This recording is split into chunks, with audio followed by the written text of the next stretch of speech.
Welcome to Chronic Combat Conversations, a live look at our best bets, picks, and predictions for every UFC event. With your host, TB Scouting MMA and The Guru back again for UFC Vegas 86. You've got Jack the Joker Hermanson versus Joe Body Bags Pyfer in your middleweight main event. We got back-to-back middleweight main events last week and now this week. But before we can get into the craziness of this card, we have a very, very special guest in the building. He is the he is the host of Diehard MMA, one of our great friends, a fantastic gambler. I mean, he had 90 units last year. 90 units. He doesn't quit. He doesn't stop. Man, he's a hockey degen like us. Our friend Clint. What's up, buddy? What's up, boys? It was only 80 units, unfortunately. I wish it was 90, but close enough. Close enough. I'm sweating out the stars and the lightning here tonight, speaking of hockey. So thank you very much for having me. It's going to be a good time. I got a little degen on the Rangers, so I feel you. Oh, Lord. Well, before we completely degen out on this card, there's a couple things that we need to get into. First of all, if you haven't done so already, we're live every Wednesday, 8 p.m. EST. The best bets, the best guests, always free picks. Make sure you like and subscribe. It doesn't cost you a thing. We like having a good time. We bring the conversation to the betting scene. It's not just my point is right and I'm not going to listen. We're willing to have a good conversation over here. And as you can see, as we got Mr. Clint over here for Diehard MMA, bring on the best guests for you guys too. So we always want to make sure we bring on people that are willing to fade the narrative, trust your balls, as someone might tell you later. But this is going to be a great show. So please, guys, if you haven't already, check out in the bio, Diehard MMA Pod over at Pub Sports Radio. Do your thing. Subscribe over there as well. Come on back because we got an amazing show. The other thing we got to talk about, our amazing community out here, Mushroom MMA. What's up, Guru? What's up, TB? And what's up, Clint? He always hits everybody that's in the show. Mushroom, a great supporter of the community. And check out his channel. He's got some great breakdowns too. It is the OGs. Let's go, Daz. Talk about an OG. Daz is always in everybody's chats, a great supporter of the community as well. And yeah, always the best guest, man. Grateful, dude. We are grateful for you. Shout out to the Diehard MMA Podcast. 5 years. Hope you guys keep going that long. Listen, what is this, season 4, Guru? We're on season 4. What episode? We're on season 4. We keep on rocking and rolling, baby. Yes, we do. So, Daz, appreciate episode you. 127. Sorry, 127. 127. Glad you got us the number, though. That is a pretty significant. I mean, we keep on rolling, man. We're having a great time. And Glenbot coming over from over in Europe, right? We got people all over the world. We got Aussie, New Zealand, Scotland? I hope I didn't say the wrong one, but we got all the peeps in the house. Let's get down to what we came for. We got Jack the Joker Hermanson versus Joe Body Bags Pyfer. Be Joe Pyfer. If Dana White will tell you what he wants the excitement. He doesn't want to watch you clinching on the cage and doing whatever. He wants you going for a finish like Joe Pyfer if you're on Dana White's Contender Series. So if you're going to beat Joe Pyfer now, hey, listen, man, you got a couple wins in the UFC, a couple nice finishes. It's time for a ranked fight in a main event spot. Jack the Joker Hermanson. I was going to say Jack the Ripper, but funny enough, we actually got a different Ripper on this card, so we'll save it for there. But Jack, I mean, it's going to take the perfect game plan, the perfect cheer. But really, I mean, Jack Hermansson here, you got a pathway to victory, man. It's calf kick, it's circle around the cage, touch and don't get touched. And he seems to know that that's the game plan. It's just, do you really have the reaction time that you need for Mr. Joe Pyfer when he does throw that straight right down the pipe? Are you going to be dropping like when Marvin Vettori threw that left, that straight left down? Are you going to be dropping like when Jared Cannonier kicked your calf and then turns the tables with a nice uppercut on the takedown attempt? Joe Pyfer, he's more athletic. He's the younger guy. He's probably got more ways to win this matchup, but I'm not going to discount the fact that if we're getting into round 3, round 4, round 5, it's probably not going to be looking the best for your boy Joe Pyfer. But it's an unknown, I can't be sure. The guy only has one decision win in his career. Shit, he's only had one fight go to decision. So quite frankly, the fight probably doesn't go the distance. The best bet here is like a Joe Pyfer round 1 or 2 knockout combo.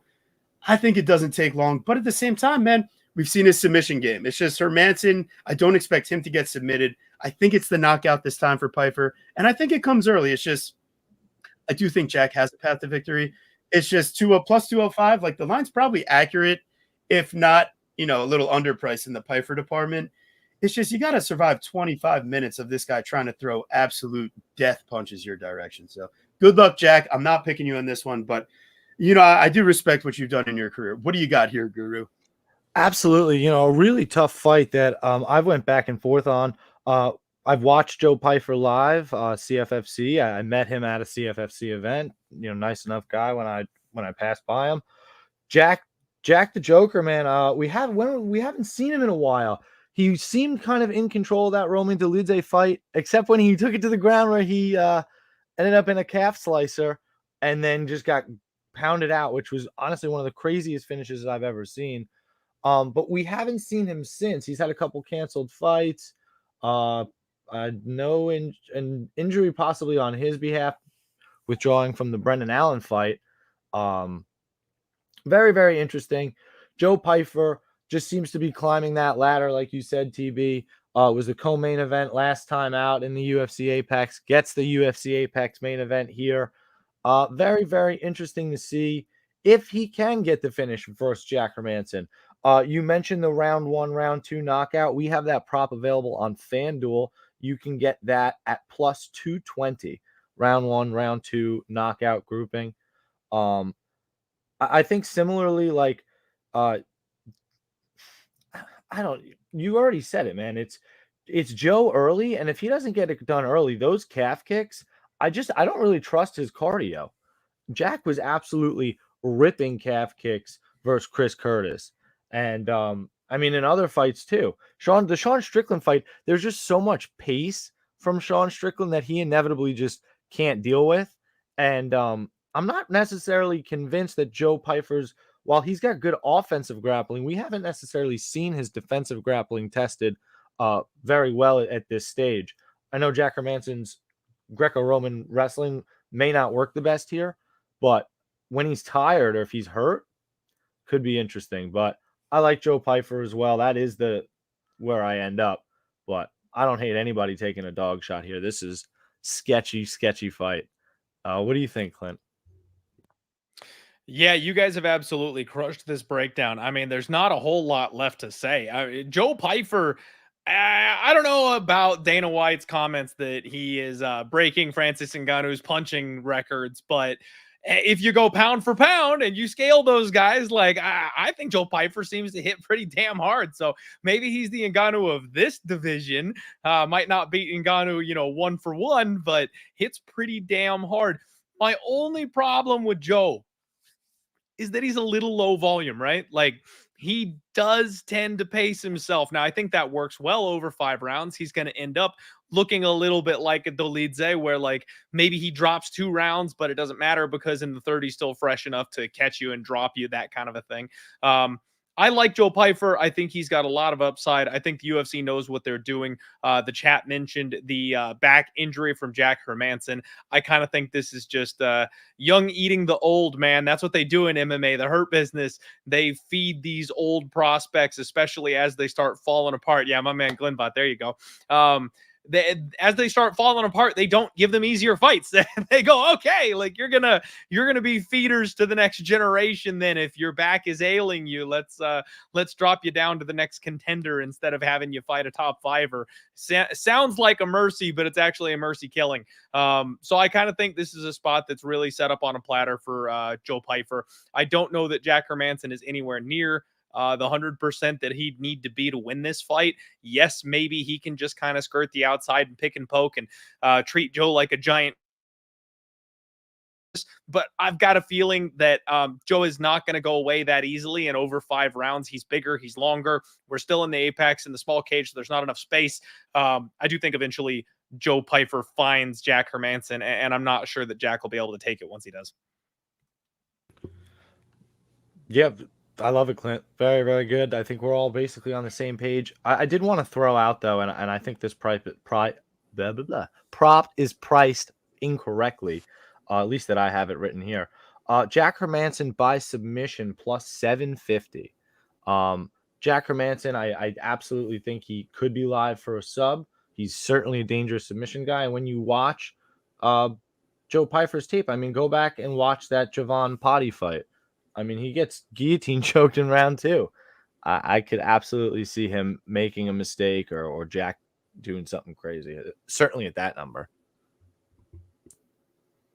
Yeah, great point.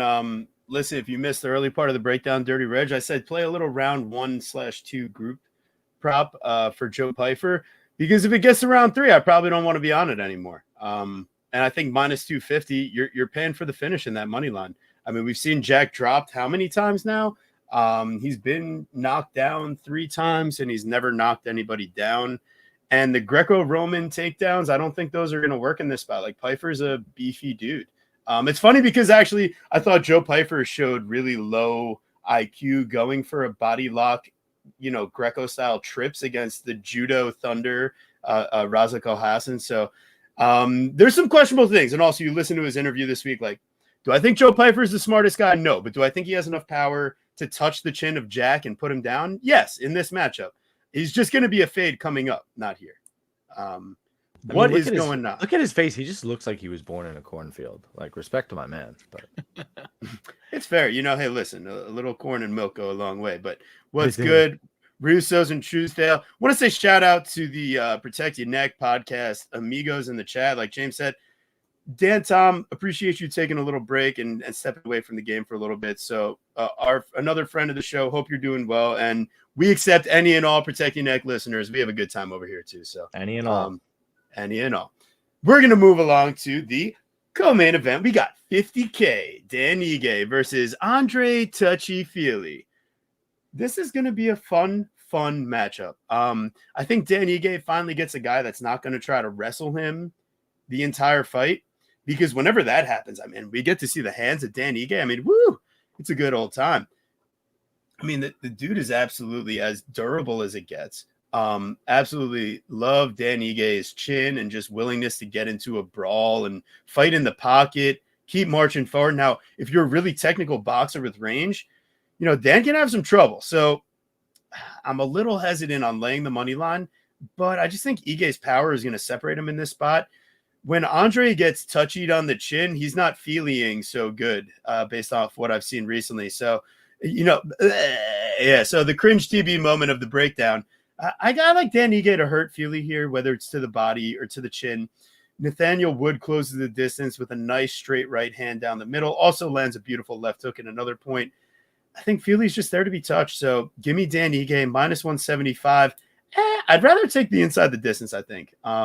I really do think so, because Fely is going to get hurt in this fight. And I'd rather look for the prop than play the money line at minus 175. But if it gets any lower, they might just force my hand if this touches minus 150. No, the line's going the other direction. It was minus 150. You could have got minus 160. It's moving up to minus 170. It's touching minus 180 in other spots. So the line is going the other direction, my friend. Can you show me on the dial where he touched you? I will not do some things. I agree with most of what you're saying here. I don't really love the look for Fely coming in short notice. I don't really love the idea that he's not. I just don't really see him getting his grappling going per se, right? Like even Bryce Mitchell struggled to get takedowns at times.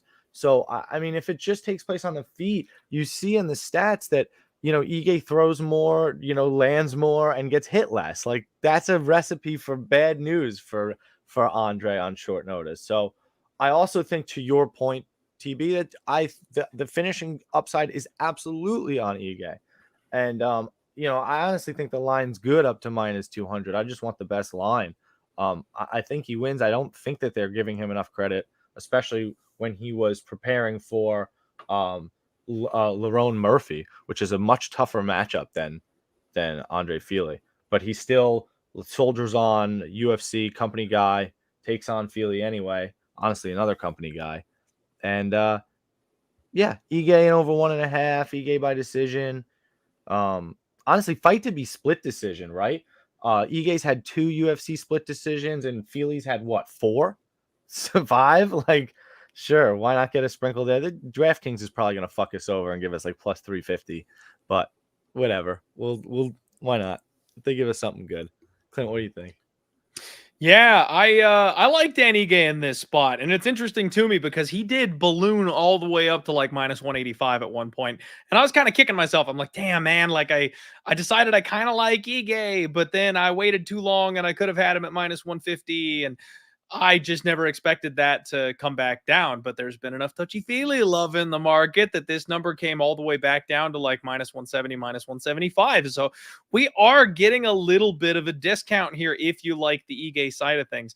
And I think I do. So what we've seen from touchy-feely is he really kind of falls apart over the course of a fight these days. Have you guys noticed that? Like, he starts off real strong, and the Nathaniel Wood fight is a perfect example. He almost had Nathaniel Wood dead to rights in that first round, and then he kind of got figured out, and then he kept doing the same shit, and then Nathaniel Wood just kind of punched his way back into that fight. And I think that's kind of the staple of touchy-feely at this point. It's weird to say because he's not really much of a finisher, but he kind of needs an early finish. And if you're going to extend him, that doesn't seem to be something that he does well with. And Egay is a guy that's going tooth and nail, blood and guts for 25 straight minutes with the best fighters in the weight class. So I do think he is the better fighter of the two. I also know for a fact he's the more durable of the two because, as you can see, Dan Egay has never been finished. Touchy-feely has, in fact, been finished via both knockout and submission multiple times over the course of his career. I do think there's a chance Dan Egay wins this thing by knockout, guys. I kind of think touchy-feely gets off to a fast start. Maybe you can get a better live line with Egay, having a close, potentially losing round one. And then after that, Egay just kind of takes over. And I think we're going to get a round 2, round 3 TKO from Dan Egay after he touches up Andre Fely a couple too many times. Yeah, I like that. I mean, I think someone said that Dan Egay had, I think it was Korean Zombie was saying that Dan Egay's punches had the hardest pop of anybody he had fought at that division. And it feels like he's sitting down on it more lately. Have you guys noticed that? I mean, he has been a decisionator his entire career. And then just recently, he's got 2 knockouts in his last, I guess it's like his last 5 fights. But let's look at it, though. Chan Sung Jung, not many people knocked that guy out, at the end of his run. Not when he was in his prime. Josh Emmett, literally nobody knocks that guy out. Movsar Evloev, he's impossible to finish, period, much less knockout. He might be challenging for a title soon. Bryce Mitchell, only Josh Emmett, right? On short notice, was able to crack that guy's chin with one massive punch. And then Nate Landwehr, can't finish him. So he knocks out Damon Jackson and Gavin Tucker. Gavin with like the first punch he throws, which was impressive as all hell. And then Damon Jackson, who's been streaking lately. I mean, he couldn't have looked better recently. Yeah. And this guy knocked him out in the second round. It wasn't like a fluky 1-punch KO. Like, no, he diced him and then hurt him deeper in the fight. Andre Fely is a guy that, he's only been knocked out 3 times his entire MMA career, but he got hurt so many times against Nathaniel Wood. He wobbled so badly in that fight, and I really felt like he was going to go down. And Joanderson Brito showed that if you sit down hard enough, you can take this guy out. How many power punchers has he even faced recently? Lucas Almeida, I wouldn't call a power puncher. Nathaniel Wood is too small for the weight class. Still almost knocked him out. Bill Aljo is death by 1,000 paper cuts. Daniel Pineda, who is a grappler. Bryce Mitchell, who's a wrestler. Charles Jourdain, who, as much as I think he's got some pop on his punches, again, he's a late round TKO volume type of guy, not a one-hitter quitter. Sadiq Youssef, who turns out not to be a big hitter quitter either. Shimon Moraes, who's in the PFL. Like, this guy hasn't faced a real power threat in a long, long time. I think Egay's going to knock him out. Yeah, I love Egay inside the distance, but the knockout is more likely because Fely's been dropped by lesser hitters. And let's not remember, like, me showing the Dan Egay versus Bryce Mitchell tape to Guru is what made him finally come around on the Josh Emmett side before that fight. Dan Egay came as close as it gets to cashing that dog ticket for me versus Bryce Mitchell, but it's okay because Emmett cashed enough for the two of them.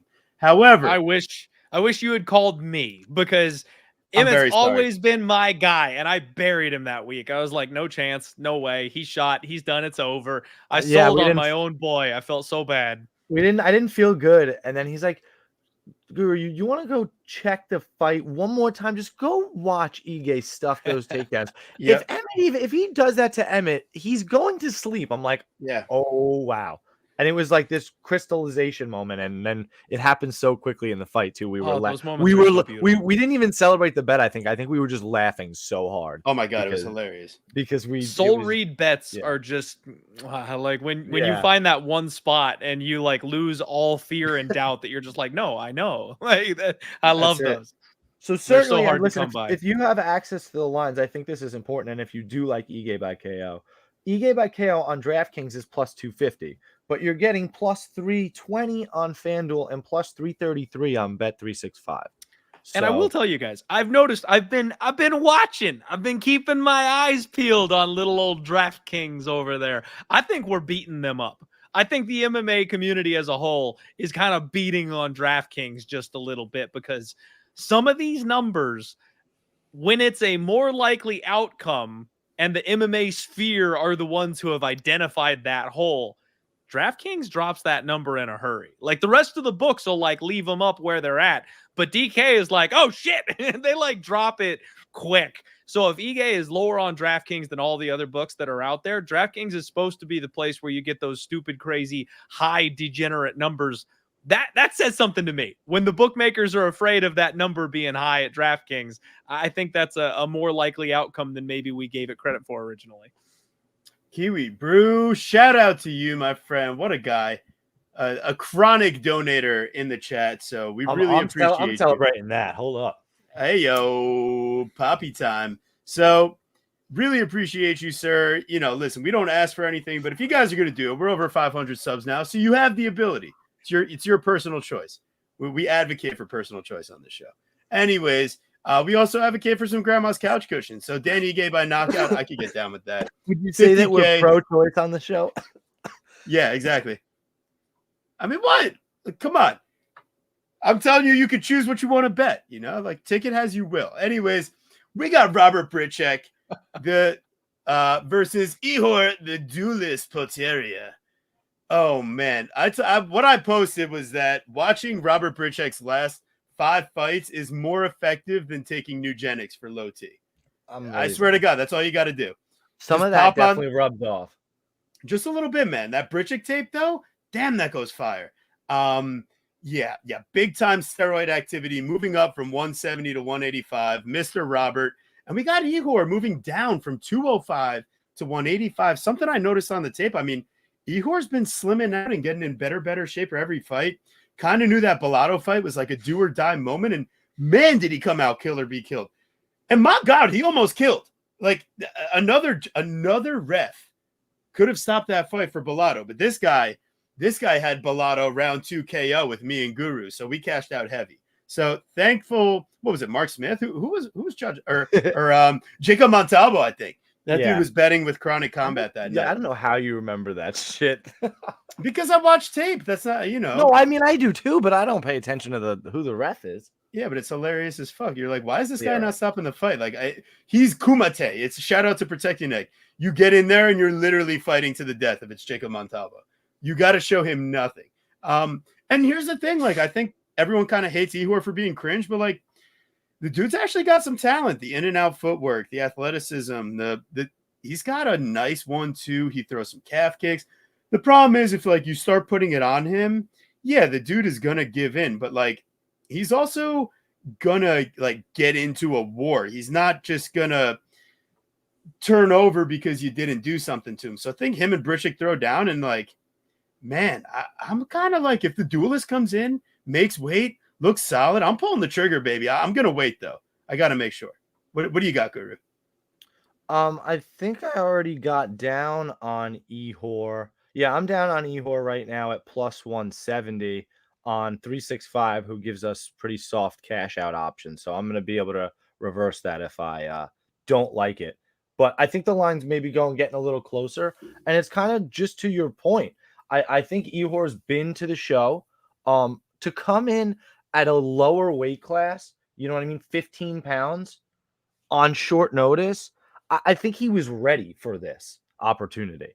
So I really like that. And I'm not sure if this guy, Robert, I don't even know how to pronounce his last name. How do you pronounce it?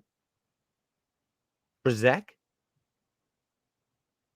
You're muted, so I didn't get anything. Oh, Robert Britek is what I took it. Britek. Okay, Britek.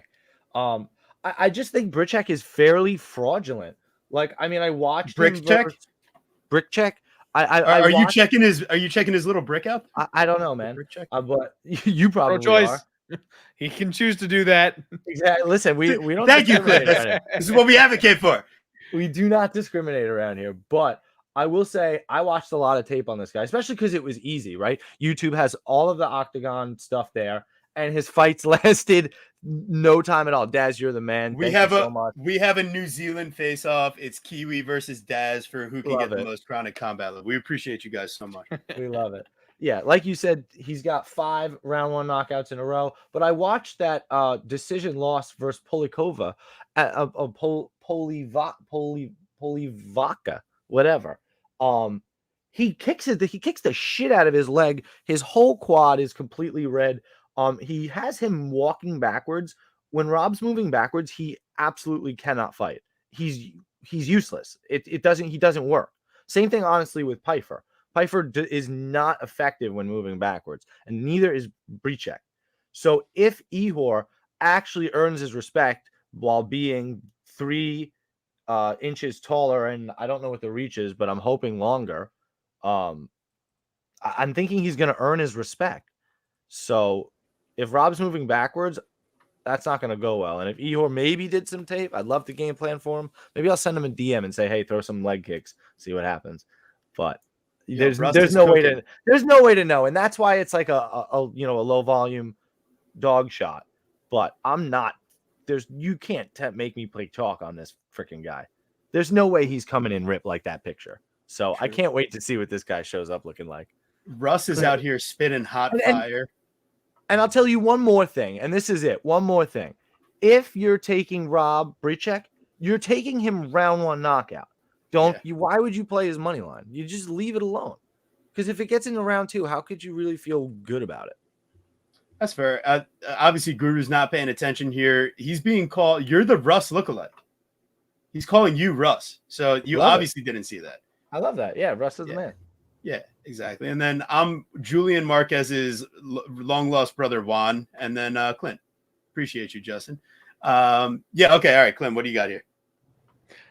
You know what, guys? I hate this fight. I hate it so much. So believe it or not, I tried to fade Carlos Ulberg with Ihor Poteria because I just don't believe in Carlos Ulberg. I think he's got bad cardio. I know he hits like an absolute frigging truck and he's gorgeous. It's not fair. Some guys have it all. But I just think once you extend him a little bit, a speed advantage and a cardio advantage will kill that guy. So I took the shot on Ihor, and that could not have gone worse. Ihor shows up in his next fight and makes me look like, hindsight, almost a genius because he has a good first round. And then guess what? You bink him on the chin and he's done. He's not a real 205er. Like you guys talked about, he's been leaning out for a while. He's skinny. He's fragile. And I think he's suited more at 185. I actually think this move kind of makes sense for him. However, that's going to take water out of your brain. When you've got a guy who's already fragile and he's dropping 15 pounds, I don't know if that helps. And his thing at 205 was his fast hands. He was quicker than everybody. Now that he's down at 185, is he going to be quicker than everybody? Maybe this guy. Robert's slow as molasses, so he probably still has a speed advantage over Robert. But in general, probably not. So I don't know what to think in this fight. Robert kind of reminds me of discount Dricus Duplessis. Like he's just going to walk forward and swing heavies, and if he can touch you, it probably hurts. But that's it. This guy is not good. And I say that. I love Dricus. All right. People have been discounting Dricus for way too long. This guy is not good. But I still think he packs enough of a punch to hurt Ihor on the feet. This is a gross fight. And dog or pass just because of the stupid number. But if it's pick 'em odds and you go and Clint, who wins this fight? I'm going to say Robert knocks him out. I just don't think Ihor is a good enough fighter to go 15 minutes and not get touched. And that's where we've seen Robert ground on and outworked by some terrible, terrible fighters. but that's just not a style or game plan that Ihor puts to use. He's going to be a duelist. He's going to stay on the outside and try and use his head movement and his speed and touch and move. And eventually, I think he's just going to get clipped. He might look like $1 million for 10 minutes, and then at the start of round 3, get jabbed and go down. I think you really touched on, especially the speed thing. That was something I had just texted TV earlier, that like Ihor has fast hands and he's going to be a lot faster than this guy. But like you said, Clint, this is a shit show. Yeah. I definitely don't have any real conviction on this fight. I have no idea why it's the third fight on the card. Well, like, third from the top fight on the card. I mean, are they promoting this? Who's Rob's manager? Can you does anybody know something like that? Jeez. Today, Junior. Hey, it took you a while. But yeah, so my question is, that's a great question. First of all, also Britek used to be doing rounds at Extreme Couture. Now the duelist is the one getting rounds in with Sean Strickland as of like 5-6 days ago. So I don't know, man. I think there could be something in the water. I'm going to need to go get a whole roll of tinfoil because it's going to take everything I got to put in a bet on the duelist. So we're going to dig in deep. Next one. Oh, yeah. I mean, bet the fight doesn't go the distance. Yeah, I mean, this is the one where I know these two guys are going to throw down and someone's going to come out looking fraudulent. So I love that. Well, here we go. We got Brad Tavaris, plus 195. Gregory Hobo Cop Rodriguez. I was going to put a picture of like a homeless cop, but Hobo Cop Barack Obama, he's got some looks to him. We'll keep him in there. Brad Tavaris, there is a big time heavy disappointment in the inability to find a finish versus the ghost of Chris Weidman. You did enough to fracture some fibulas, but you got to put that man out. I mean, he hasn't ever lost by decision. You decided to take him there. Gregory, just do your job, man. There's no reason that Brad Tavaris should be able to finish you. And there's no reason that Brad Tavaris should be able to out-volume or out-power you, out-damage you, out-control you, all the things that, a guy like listen, Bruno the Hulk Fajeda, that guy hits hard. Brad Tavaris, I don't think he's got the juice, man. We got Hobo Cop here. He's one of the two most confident plays for me on this card as far as like this guy's going to smash type of idea. And if he doesn't, listen, I know that there could be some level of potential STD from betting on this fight, but Hobo Cops, listen, the dude's been deaded before. There's reasons to be skeptical, but at the same time, I like what he brings to the table compared to Brad Tavaris at this juncture. So give me Hobo Cop. I'm going to have him in a 2-leg parlay. It's going to be degenerate. You better be there too. I mean, it is kind of debatable. Maybe he should have finished Chris Weidman, right? Like, I mean, like that the ref could have called off the fight. Maybe. What do you think? Maybe. I don't know. So I don't know. You don't think so? Fair enough. Because I mean, my thing is like, at least Chris, you got to fight, and he's at least trying to fight. Like, doesn't he win a round? I don't. What was the scorecards on that shit? I'll look it up. You go ahead. That's a good question. Yeah, you're right. I mean, all the finishing equity here is with Gregory Rodriguez. The problem is his fight IQ. Can we actually trust him to get the job done? And that is the big question. Brad has shown very questionable durability throughout his career now. I mean, he's been knocked out how many times? 5 times? 4 times. And it could really very well be 5 on Saturday. I love the sneaky submission play on a Hobo Cop with maybe a little club and sub. It's so funny. He came into the UFC. I believe he came into the UFC with like 3 knockouts, so 4 knockouts and 4 submissions, and now has 8 knockouts. Like he's done it all by knockouts since coming to the UFC. He's kind of due. Problem is I just really don't trust Brad's chin, which is the same breakdown that led me on Hobo Cop in the first place. So I like G-Rod here, money line, even if it's, a little steep for. It was a resounding 30-27 on all 3 scorecards for Brad Tavaris. He lands 41 out of 45 leg kicks. That's what I'm Otherwise, saying. Chris Weidman outstruck him. That's terrible. Right. So that's not a good look really at all. You're not just going to leg kick Hobocop and think that he's not going to stop trying to kill you. So I always love Eric Nixick in your corner, but I don't think it's enough tonight. So give me Hobocop. What do you think, Clint? Yeah, I think Hobocop's definitely the side. It's another spot where Brad Tavaris has been one of these gatekeeper types. He's been around forever. He's fought everybody, and he's the measuring stick. If you can get by Brad Tavares, you've got a shot in this weight class. They think you're going somewhere. They're testing you, and I think that's what this is. I think the UFC is going, okay, Cop, if you're serious, you'll get by this guy, and so they're throwing him the test. The thing for me, though, is I think we can maybe rely on Brad Tavares' durability. I don't think this guy is shot yet, guys. I really don't. And I know Gregory Rodriguez does hit hard. I know he's got the jiu-jitsu, so he's got multiple ways to finish. But he's also taking a step up in competition. And let's not forget that Jung Young Park had this man on skates when they were boxing. If that lets anybody know there's a little bit of a question mark, there's a little bit of a red flag. I know Bruno Ferreira is this guy that we talk about with massive, crazy power, but he knocked out the chinniest guy in the division, and then he jabbed Hobocop and put him unconscious. So how good is the chin of Gregory Rodriguez? And that's my question, because I might get talked into a little sprinkle for Brad Tavares round 3 TKO, just because if Rodriguez can't put him away, you will not be able to match cardio with this man. And if Rodriguez can't put him away, he's going to take a lot of significant strikes coming the other direction from potentially the more technical guy. So I think a lot of people scoffing at this number, it makes sense. Brad Tavares is a live dog in this fight. There's a million live dogs on this card. Boys, this week is exactly like last week. The favorites are too big of favorites. They're untrustworthy. They're not worth their numbers. Will the dogs come through or not? That's the question that we as gamblers are asking ourselves, because it's Plinko. Like we're taking dog shots on these numbers because they're too wide. Last week, that worked out real well. Is it going to work out this week? All the favorites, the chalk could roll this week, even though none of them are worth their numbers.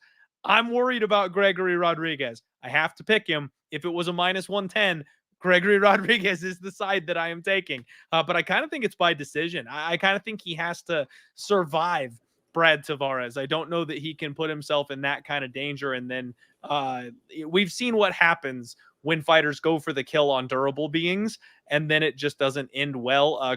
Charles Johnson last weekend and Azat Maxim is kind of a perfect example of what it looks like when somebody who's hyped tries to kill an extremely durable fighter. I think that could be what we deal with here with the Gregory Rodriguez fight as well. Well, I mean, I get it. I don't know. I mean, Charles Johnson had really never been finished, and Brad has been finished 5 times. Also, Brad Tavares has been knocked down 7 times and only landed 4 knockdowns of his own, whereas Gregory Rodriguez landed 4. And he's only been officially knocked down 1 time in the UFC. I mean, Jung Young took him to some sketchy waters, but I don't know. Yeah. You go. I'm taking the Degen play on Hobocop here. I need it. The Degen play, I need it in my life. I know the line is probably accurate and that you shouldn't touch it, but same thing I did last week. I did Natalia Silva, Molly McCann, Randy Brown. Sometimes you just need to touch the sketchiness. Like, if you feel like you got the right matchup, I think I do. I've been wrong plenty of times. Just you can ask me all about it another time. But we're moving on. We got Michael the Menace Johnson versus Darius Beast Mode Flowers. I'm just here so I don't get fined, but let's get into this breakdown. The Menace, listen, I don't know. There's just something about Michael Johnson. I think his best talent is just the ability to lose in a variety of different ways. This guy is versatile as it gets. It's fight IQ and durability. It's all of it. And I think there's honestly I hate to say it about somebody, but I think it's just a question of heart sometimes too. Like, I think he loses focus and will make mistakes. Michael, you got to fight. I mean, this guy suffered 2 of the most brutal knockouts I've seen. I mean, Josh Emmett for 1 and the other Diego Ferreira. And that's the last fight he's coming off of. Generally, guys are not, quite as excited to get into the fray, coming off of a devastating knockout where, he didn't know where he was. They didn't let him stand up, when they announced the winner of the fight against Diego Ferreira. So who we were on, by the way. Oh yeah, totally. That was a fun one. Now when he loses in a similar fashion, that crazy knockout loss, what was it, Josh Emmett we were talking about? So he comes back and he goes on a 1-2 3-fight losing streak, including losing to Clay Guida at this stage as an athlete of Michael Johnson's caliber. You lose to Thiago Moises by sketchy sub, Stevie Ray. All these guys are just pulling stuff out of their back pocket. So what is it? He's coming off of another devastating knockout here, and now coming in against another guy with some serious athleticism and power. Darius Flowers took a fight on short notice, up a weight class against Jake Matthews. And after the fight, Jake Matthews is like, thank God for guys like Darius Flowers. I would have not been able to get any of my money for this fight. Now I got my win bonus, whatever. Thank you so much for showing up. And like, Darius Flowers showed up to fight. You want to say what you want about a cup check, and the dude got hit in the nuts. Okay, his cup got adjusted. That wasn't a body shot. Or you guys, I'm not going to say bad complaining words, about that. If the comments, if I may, have Okay, you go guys ahead. ever grappled? Have you guys ever done jujitsu and worn a protective cup or anything like that? I played catcher for like 15 years, and I had to wear a cup like 3 times a week for that. So does that count? But no combat sports or anything like that? No, I haven't done any combat sports now. Okay, let me tell you guys. Everyone getting all worked up about that whole cup situation. The cup moved, and everyone's like, oh, that doesn't matter. Folks, your balls get caught between the cup and your leg. Like It hurts the so cup bad. is like sealed around the little like parts of your body that connect between like your thighs and your pelvis. They call them cum gutters, I think. Like the cup is sealed in that little area, and it's tight to your body. When you kick a corner of that cup and it goes, whoa, things move. They're no longer containing what was once there. And then they seal back into place on top of what is now there. So whether it be a part of your dick or a corner of your testy, that cup has now moved, replaced, and smashed whatever is there. It might be worse than like a direct Kumite style, like take my balls. It might be worse than that. It might be worse than that because the adjustment pinches. I agree, Matt. So listen, when you get down in the dirt, you go to block a pitch and the thing hits you square in the cup, it's not as bad as when it jostles for another reason. Exactly. To your point. The jostling is all of the danger, the pinching. Think about, what if you got pubes down there? That's not good, man. It's not good. So anyways, and I don't think he's called beast mode for no reason, by the way. Can we talk about that? Because something definitely got jotted around there. Anywho, in this fight, if Michael Johnson has to eat the strikes that Jake Matthews ate in the first 2 minutes of the Darius Flowers matchup, Michael Johnson's not within his consciousness anymore. He's visiting the shadow realm. So I got Darius Flowers beast mode. I got plus money. I'm a happy guy. Are you telling me that I get my one last opportunity to fade Michael Johnson in a UFC fight? Don't miss your last opportunity, guys. This is like the Phil Hawes special all over again. If you get a guy with legitimate power versus someone that just doesn't want to be there when the going gets hot, you got to take the chance. It's just, you have to do it, and you got to trust your balls here, and don't let them get jostled. I got Darius Beast Mode Flowers. Guru, are you feeling the same? Jeez Louise. Honestly, I am. I absolutely am. Not only is Beast Mode a cool guy that actually happens to follow us, which is not why I'm on him. Got to look into that fight extra to make sure you're not doing something like that. But no, nice. I am on Darius Flowers here. I think all the intangible things that you mentioned, right, about him taking the fight on short notice against Jake Matthews up a weight class and showing out looking fairly well, and then taking a fight here against Michael Johnson, who will snatch defeat from the jaws of victory, right? He is winning that fight versus Thiago Moises. He has a dominant first round, looks great.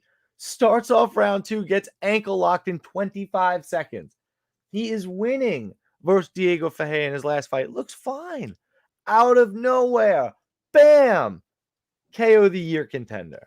Asleep, stiff as a board. He just doesn't get the job done. So there's no way I'm laying chalk on him here. And I honestly think Darius Flowers is dangerous. So I like Darius Flowers by finish here. So you're going to get a plus money dog, and I can get a sprinkle on a plus money finish. So let's get it. Darius Flowers has 6 losses in his career. All of them are by finish, but 1 is by knockout, and there's 5 submissions. So unless you're feeling Michael Johnson's submission, I don't know. I don't really think he gets the job done. Give me the dog shot on Mr. Flowers. What do you think, Clint? Let's make it 3 for 3, boys. We've got a gentleman's sweep over here. I am on Mr. Darius Flowers as well. And I think a couple things that are being maybe overlooked in this fight. He's only 29.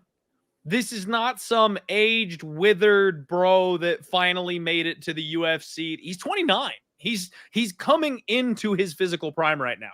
And I'm glad you made the Phil Hawes comparison with Michael Johnson because, like you mentioned, there is a repeating pattern with Michael Johnson. He's been a UFC caliber guy. He has been for a long time. But you know what? He just falls apart.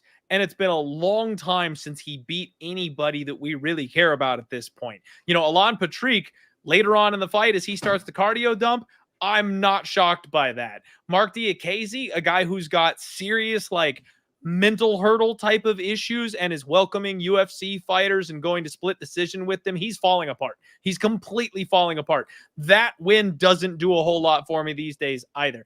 And at 7 years old, Michael Johnson coming off of the biggest knockout loss of his life, like one of the scariest knockouts you'll ever see. He is one fight away from being a 500 fighter, guys. I mean, like, that says it all to me. Like, can you be a UFC caliber fighter with that kind of a record? Like, yes, obviously the skill set exists. You could be, but it, you know, once you drop to 500 because you've lost so many fights in a row and you're aging, it just, you're going the wrong direction, buddy. Like, we're going down instead of going up. And finally, Flowers does have a sketchy record. Everyone's going to point to that. He's got a real rough record. He's got a lot of losses. He's been finished a bunch of times. He is finally in his right weight class. This guy has been fighting at 185 pounds. We're talking 2 full weight classes. He's cutting to 155, and Michael Johnson still has the size advantage, folks. Darius Flowers is pulling the cannoneer. Like, he's literally dropping 2-3 weight classes to finally find his home. I think Beast Mode is going to be ridiculously strong at 155 pounds. Even if it's regional scene bums just competing with somebody who weighs 30 pounds more than you naturally, like, that says something about the type of physicality you carry. So I think he's going to have stupid power at 155 pounds. Yes, maybe Michael Johnson is the more technical fighter. I think Darius Flowers can hit those blast doubles on him. Johnson is hard to take down. But again, I think like a muscly strength power type of takedown will work on him in this kind of a case. And I think if Flowers touches him once, we could be done because Johnson's chin just does not seem to have it anymore. And he's providing those types of opportunities. I love it. I love the dog shot. I'm on Flowers as well. Amen, Clint. Amen. Love when the boys all line up here. What's going on, chat? Appreciate all you guys too. The other Tyler out there in the MMA space, 138 MMA. Love the work he does. Had a great time on the panel last week or the week before. I can't remember. My life is blending together, but appreciate you joining us, my friend. Jin Karasu, another of the Protect Your Neck group. Appreciate you guys all joining us as well. Justin, amen. I mean, listen, the way that fight played out, it did kind of change the whole trajectory of Michael Johnson's career. I would agree. And the trajectory of Gaethje's too. What a classic fight. Good call, Guru. Good call. But what I got to ask you guys, please, there's so many of you in the chat having a great time with us. Please throw a like on the video if you haven't already. Subscribe to the channel if you haven't thus far. Also, go ahead, follow Mr. Diehard MMA Pod Clint out there on the Twitter, Instagram, TikTok. We're even getting into a little TikTok action now, having some fun. So follow everyone. Though, man. Can't figure it out. Yeah, no idea what's going on. Our Meatball Molly sub thing gets like a certain amount of views, whereas like a sketchily clipped 3-leg parlay gets like 10 times the views. Like, no idea how TikTok works, but we're having a great time. Appreciate everybody out there. And yeah, let's keep having some fun. Make sure you let us know in the chat what your best bet is and what you think about each fight. We'll be sure to talk about it. Well, Johnson money line, break even, he wins. Flowers inside the distance. Nah, I ain't playing around. You know what I mean? Like just give me that Darius. I don't want to give any of my money to Michael Johnson. That's gonna need to be updated. Because you can get us on Spotify and Apple Podcasts. So make sure you check us out over there. That's right. All right. Well, we got a redux. Didn't work out the first time. Armin Petrosian got poisoned in Brazil. We got Superman, Armin Petrosian. We got the Black Belt Hunter, Rodolfo Vieira. Minus 118 Vieira, minus 102 Petrosian. Last time I picked Petrosian, he survived an absolute assassination attempt down in Brazil. I still got Armin Petrosian here. Listen, if Cody Brundage is almost knocking you out, if all your fights that stay on the feet are looking not so pretty, and you got a guy in Armin Petrosian that he gets taken down, but he gets up again, you're never going to hold him down. Like, he won't stop. The dude is like the Charles Johnson of the 185 division in his get-ups. Literally no one can hold this guy down. Maybe a little bit of clinch. Maybe if Vieira gets a back take within the first 2 minutes. But I got Petrosian, and I got him by finish as the fight goes on. No kryptonite, Daz. Superman's got us covered. He's going to go ahead, throw, like, whether it's calf kick city, kicks to the body. He even uses his hands a little bit. I know he's got the little T-Rex arms, but he's doing his best out here. And against Adolfo Vieira, you don't really have to worry about much in the stand-up. Just don't let yourself be held down if you do get taken down. But Vieira's wrestling, is it really that good? Or is he just kind of a blast double away from, getting what he really wants? I don't trust it. I'm not going Vieira here. I feel like he's just going to be fraudulent city. It's funny. It kind of feels like, and correct me if I'm wrong, it kind of feels like the Walmart version of last week's main event, right? It's like your classic striker versus grappler, kind of. Roman is actually supposedly dangerous on the feet. When have you ever heard anyone say that about Adolfo Vieira? All the time. He hits hard. He throws with full intent. What do you mean? I just got finished talking about how shitty of a striker this guy is. At least Roman's knocked out people on the feet. He's horrible. So why are you saying he's like Roman Dolizzi? That's dumb. You saw someone post something I said he was a Walmart version. Oh, God. I mean, he's a better grappler than Roman. You know what?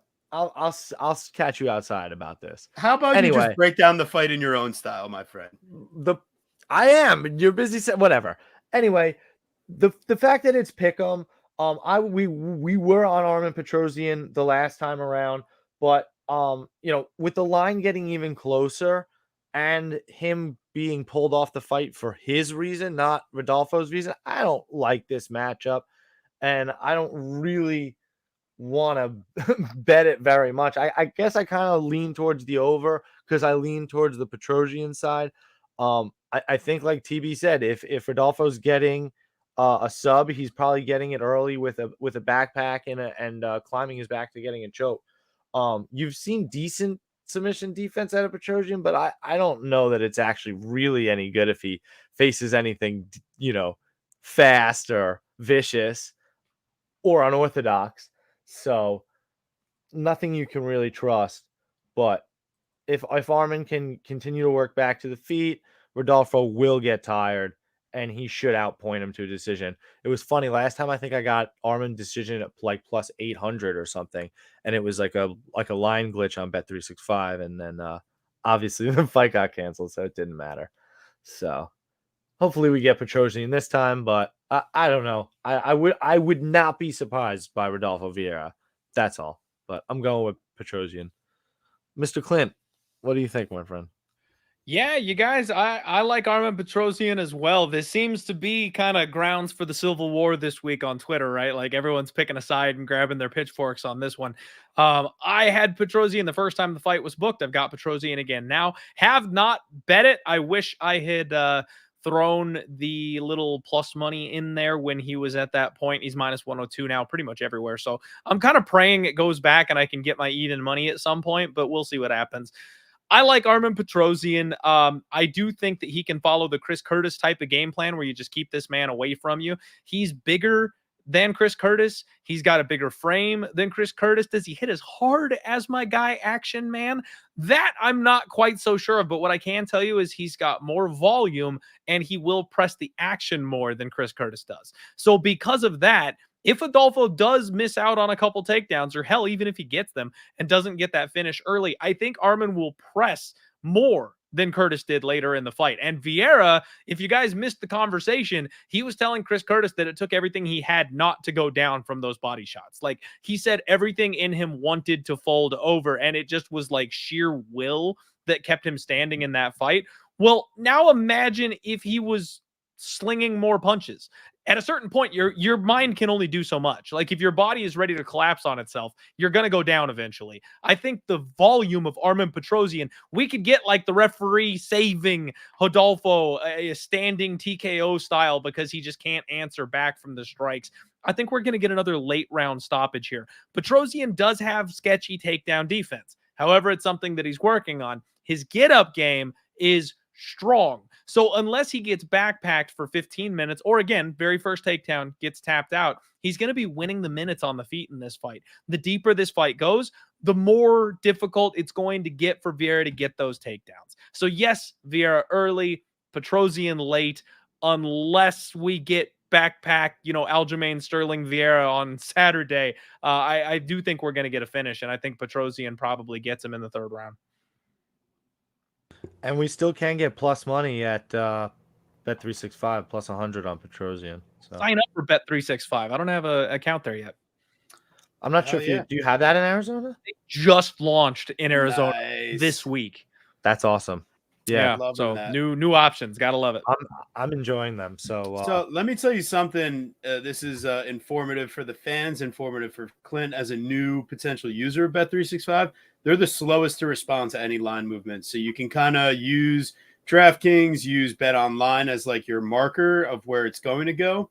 And if you missed it, generally you can still get a little bit on Bet365. So as you can see right now, because all the other books have Armen Petrosian minus 102, minus 105, and we can get plus 100 still on Petrosian here. Yeah, I got Petrosian a little bit earlier. I forget exactly what line I got, but I got. Oh, did you now? I did. I got a little out there. You didn't tell me that one. I thought I did. I don't know. You never know. You never know with me sometimes. Anyways, we're on to the next fight here. We got, shout out to DFS by the numbers. We got Officer Trevin Giles versus Carlos the Nightmare Protes. The question here, is it going to be the nightmare for Officer Giles? Are we going to have Officer down? Shout out Brady, because I just absolutely love that nickname he came up with for, I guess it was his former title, but it's just, he doesn't have an actual nickname. I was going to do T-Pain, but I thought this was much better. Got to give the shout outs where they're due. But we got plus 210 for Officer Giles. We got minus 258 for the nightmare. If this fight gets extended, it could be a nightmare for Protes, though. The dude's a heavy swinger. He's huge. But realistically, Trevin Giles is going to be smaller here. He's going to be, like a little shorter, giving up a decent amount of reach. The question, like when they face off, Protes should be the faster guy, but how long does it last for? And Trevin Giles, we know he's got experience. We know he's got some grappling. Like when you watch Mitch Ramirez take down Carlos Protes on Contender Series, he was just way too small to actually hold him down and do anything. Protes is able to do this crazy sweep, but it's like, it's a big man sweep. Like he's using his leverage from how long and gigantic he was versus Mitch Ramirez. Like, I think Trevin Giles, if this does get extended and get into the grappling, he's got a solid chance. It's just, I don't know. Something tells me this is a potential setup spot. So I'm going to sit out on the Protes minus 258. It doesn't feel worth it. And, I'm going to let this fight play out. If Giles gets out of round one, we got a live betting coming. You know what I mean? But I won't have anything pre here. In fact, I'd love an over 1.5 at minus 135. That seems pretty nice. I don't know. What do you think here? Does Protes just get the early finish, Guru? I think you absolutely nailed how you need to approach this fight. If you're parlaying Carlos Protes minus 258, I think you're nuts. The dude is still relatively unproven. He's only 30 years old. Relatively suspect.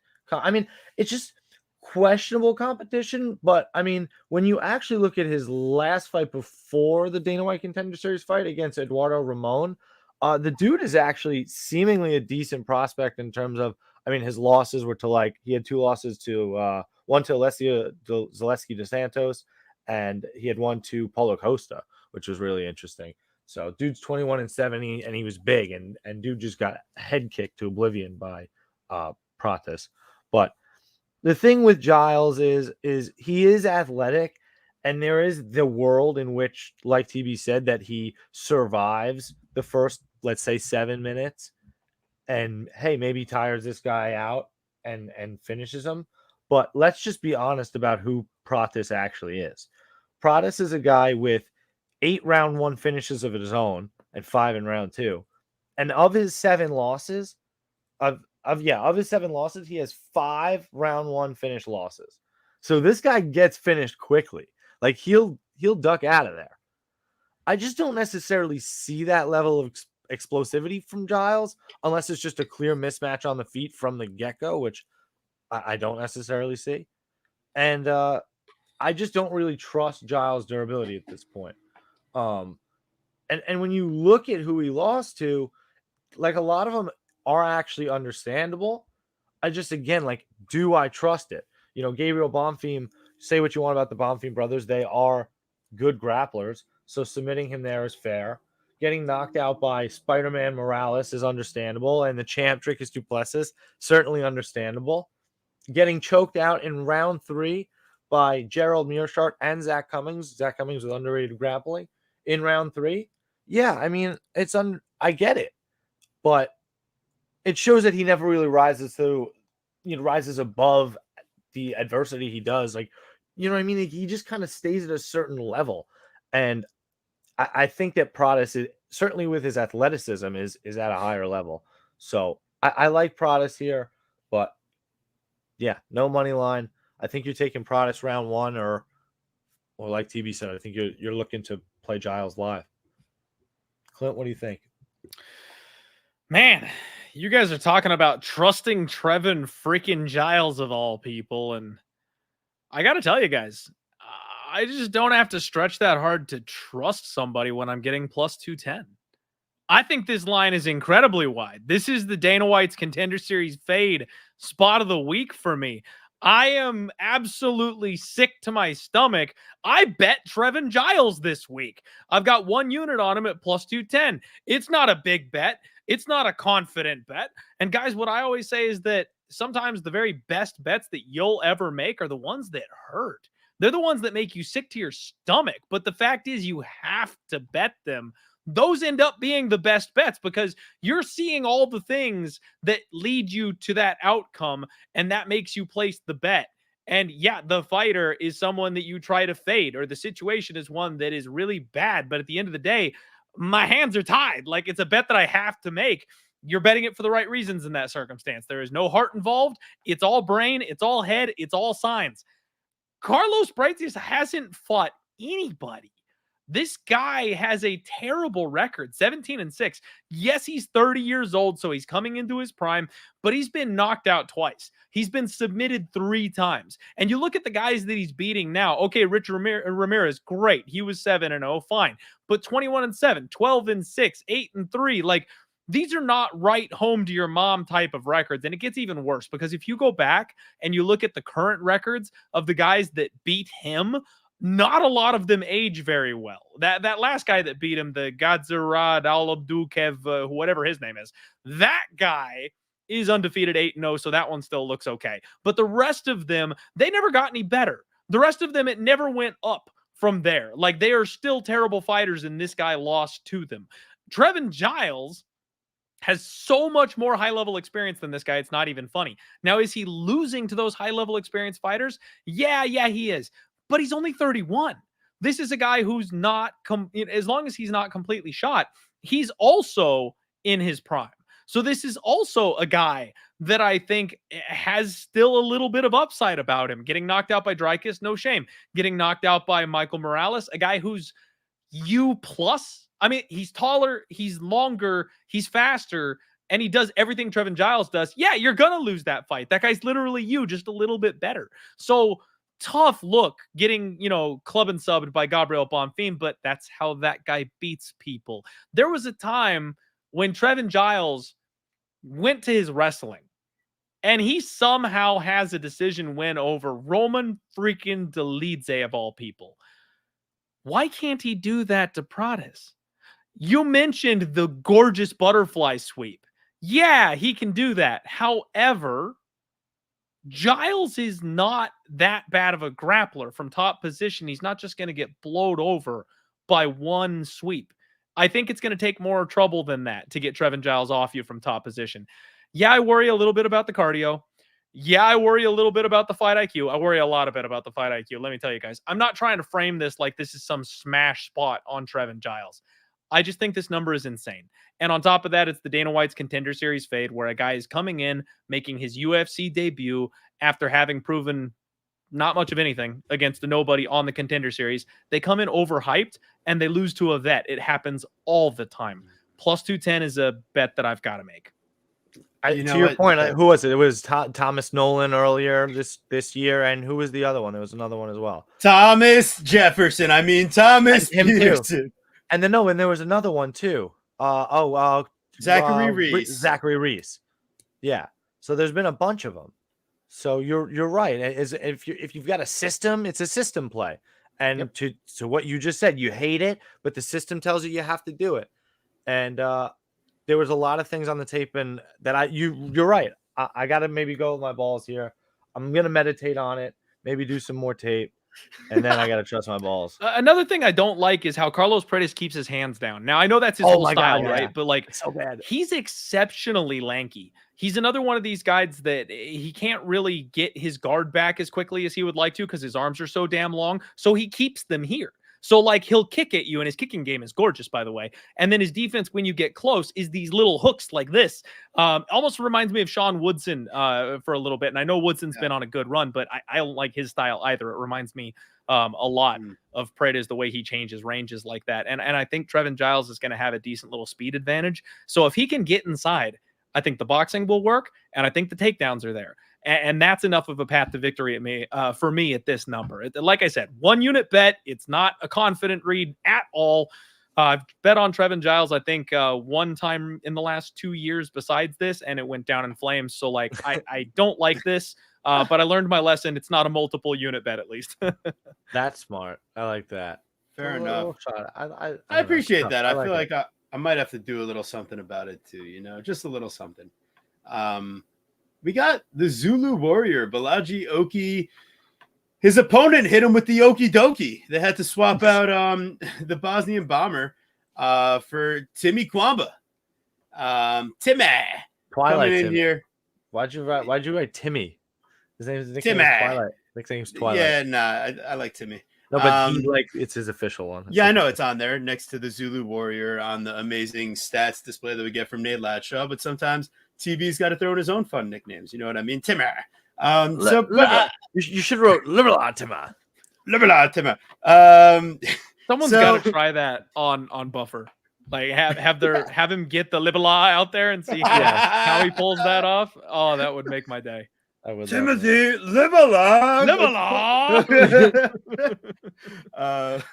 So anyways, listen, I think it's okie dokie time here. Probably too many parlays had him originally against the Bomber. They're like, listen, we got to bust a few bad boys. Get Oki into a opponent. The Bosnian Bomber. That sounds like you sound like an actual terrorist, dude. Like, what is that nickname? Well, do I have a great nickname for you later in the show? Oh my God, it gets even better. So Balaji Oki here, the Zulu Warrior. I mean, listen, do I think he's the most well-defined technical prospect out there? No, but he's bigger. He's been preparing for this fight. He didn't fight 4 days ago and go into the second round. He's fighting in his natural weight class. And he's the one that Dana White was happy to sign, even though he beat, the guy that Dana White clearly wanted to sign. If you watch how that goes, and Balaji Oki knocks out Mr. Salvador, and then they pan to Dana White, and he's like, "Yep, okay, good job." Like, he doesn't even clap. He's like, "Dana, how much did you bet on the other guy? Or was it just because he was an Ali client?" Anyways, Timmy Kwamba here. Same thing happened in the same how episode. Much his phone was going to blow up from Ali afterwards. Yeah, well, exactly. Well, Mateo Vogel, same thing. They want to sign Mateo Vogel. He's beaten guys on the active roster. And then Timana Time comes in here, and he's the one, outpacing, lasting to a decision, not getting submittelated by Mateo Vogel. And ultimately what I think happens here is, okay, Oki, we're going to take Balaji, but I'm not going to necessarily take the knockout here. I think Timmy can at least get to the distance. So if I get a over 1.5 that has a sexual price attached to it, shout out to one of Clint's best ever TikToks. am I sexual? You know what I mean? Like that type of line. Like, give me an over 1.5 at like plus 150, and I'll hammer that bad boy. But anyways, Balaji my pick. I understand maybe like taking the more experienced guy. If you were like, oh, Demir, he could do it. Like, if they're just gonna strike, but listen, Timmy, he's a weight class smaller. He's on short notice. He just fought last week. Like, I'd be happy if he survives at least 1.5 for me. Sorry, Guru. I feel like I flew off the rails a little bit. Yeah, I mean, what else is there to say? Yeah, it's the wrong weight class for the guy. Oh no, he just fought on Friday. Could you imagine? Yeah, I mean, Timmy could clip him, but that's really about it. Like, I don't really see it for him. I think Balaji gets it done. He's explosive. I don't really necessarily think it's by KO though either. So, yeah, I kind of agreed with everything you said. So, what do you think, Clint? I'll be honest with you guys. I've got to do my due diligence. I got to do my legwork here. I haven't looked into Timmy since the fight got scrapped. So I was all geared up and ready to go. You can't lay this kind of a price tag on Oki. Like that was my whole take on the last fight. It was extremely similar to the Trevin Giles spot. Except that I believe that Oki's like raw physical aggressiveness and explosiveness, his athleticism on a different level. Those are the kind of guys I don't want to get in front of because they've always got that, Uno reverse card in their back pocket that like they could be losing the fight and then get that big KO that saves them before the final bell. I don't want to go against that kind of a guy. But I need to look at this one. I need to look into Timmy. I don't remember him, like, even a little bit. So I really got to dig in to see what's going on in this fight before I can give you any kind of a breakdown. Didn't like the line on Oki for his last matchup, though. I'll tell you that much. I agree with that. That line was annoying me as well. Yeah, I mean, Timothy's a really technical striker, and he's gonna be somebody good, but he's so young. They have him listed at 25. I feel like he's younger than that, but I don't know. I'm sure what they listed him at is correct, but we've seen what Josh Van has done lately, though. So I mean, the young kid angle, it's usually right, but every once in a while they find one of these gems out there, and if they match make them right, they look good. So we'll see. I'm excited to see what Oki can do. I'll say that much. Okie dokie. We're moving on. We got Loma. How long have you been waiting for that one? Pretty long time. He wrote that one down 3 days ago and was like, "I'm gonna get him right after." Yeah, that's what, now you have to retire, TB. It's over. Listen, I'm just saying. What if I told you it happened organically? I appreciate it. I would appreciate the pre-planning. Actually, no judgment here. That was good. No, of course. Did I say like he got the okie dokie pulled on him? That one was planned. That last one though, it's not that little guy in there. So, anyways, can Loma Lukbunmi sneak that little girl in there? Oh my God! Versus Bruna Brazil, minus 278. Loma look upon me, Lukbunmi, and then Bruna. I mean, she's already named after her country. She doesn't deserve another name. Or Bruna Bad Fighter Brazil. Could that be Woof. BBB? I don't know. Anyways, Bruna, I just feel like her nickname really is the special one, by the way. I mean, yeah, but like special at. That's a terrible nickname. Yeah, it's. I'm just not gonna touch it. All right. I didn't even give her a TB nickname. Quite frankly, she doesn't deserve one. Wow. She fought a midget on Contender Series, but that midget had no technical prowess. Now she's fighting Loma Lukbunmi, who, while I would say she could be a 105er, she's packed on the LBs here. She's got them thicky thighs, and she's using them takedowns. Now, my only concern is Bruna Brazil. What if she pulls, like, the little Uno reverse card, call the ambulance, but not for me. Like the Elise Reed, I'm a turnover and get into the top control for the last 2 minutes of the round. Yeah. That is extremely concerning. However, we're also talking about Bruna Brazil here. Yeah. I don't like the girl that absolutely failed to stand out versus Shauna Bannon. How am I going to trust you to stand out? Even if you got the height advantage, the reach advantage, whatever advantage. I think when it comes down to it, Loma's the much cleaner striker with a fuck ton more experience striking. And I think she's a better wrestler too. I don't think she should use it as much in this matchup. I'm a little afraid just from like an anthropomorphic advantage perspective. Like sometimes you just go to take down these super tall people and like they can just do things to you because they're gigantic on the mat. However, Loma, I've been like debating whether to add her as the third leg in my absolutely degen parlay. So pay attention to that one. But she didn't quite make the cut. But what I would say is I kind of am vibing under 2.5 at plus 180. It could be just sketchy enough to work. What do you guys got here? I really do want to look into this fight more, but as I stay right now, it's just kind of dog or pass for me. Luma, who is supposed to be the better Muay Thai striker, is somebody that I don't really like if the fight's going to stay on the feet, right? And if for some reason she can't get takedowns, what does that look like? You know what I mean? Can Bruna piece her up more on the feet? So I just see her getting tagged, and I'm just not necessarily convinced that she's going to get there, right? She's not really super like aggressive with her striking, right? There's not really too much power there. So yeah, it's tough. Honestly, minus 238, I would sooner go like fight goes the distance still. Like if you could get like at minus 200 or something. It's a shitty parlay piece, but I just think it goes over. What do you think, Clint? Well, so Loma's my girl, guys. I really love Loma. I love her skill set. I just wish she was bigger. You know, she's a natural 105er. The UFC doesn't have a 105-pound division, so she's stuck up here with these monsters who are far larger than her frame-wise, and I've been waiting for the moment that I can kill my baby and fade the shit out of her with somebody who's big enough to take advantage of that size discrepancy. And this looks like it should be that spot. But Bruna Short Bust Brazil, I just cannot for the life of me, get behind. Like, yeah, I agree. it's a spot where watching the tape, she's so tall and gangly.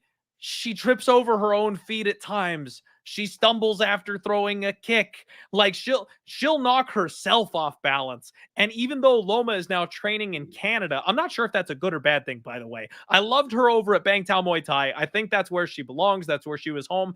But Canadians, women's MMA is off the charts right now, right? So maybe it's a good thing that she's up in Canada. But she's been working really, really, really hard on her grappling. Spent some time at the lab out here in AZ, which we know is a big-time grappling camp. And if she can just get to a body lock, I think she can trip and drag this girl to the ground like she has everybody else. Now, I worry a little bit about those anthropomorphic advantages, as you will say. I'll try to repeat that. It's really hard to roll that off the tongue quickly. But you get those guys that pogo stick, right? Like as soon as they look like they're going to go down, but they got those long ass arms, they can keep themselves up. I worry about that happening here where Loma won't be able to complete the takedowns. But seeing the baby giraffe balance of Brazil makes me think she should be able to get her to the ground, because as soon as you tilt this girl, she falls over. And if Loma gets on top, guys, one of the most beautiful parts about her game is the ground and pound. Her elbows are vicious. She is so nasty when she's on top of you. And if she gets on top of this girl, I think she'll cover up and go home. She's been knocked out 3 times already. And the way that she reacted in her last knockout, that was it. It was just, please, no more, don't hurt me. Like, she gets hit with one good one, and she wants nothing more to do with it. I think Loma's, again, very live for a finish in this spot. Now, if Brazil has fixed a couple of things, if she's worked on her takedown defense, if she forces this fight to be a kickboxing match, I think she's live. But here's the kicker. She doesn't check leg kicks.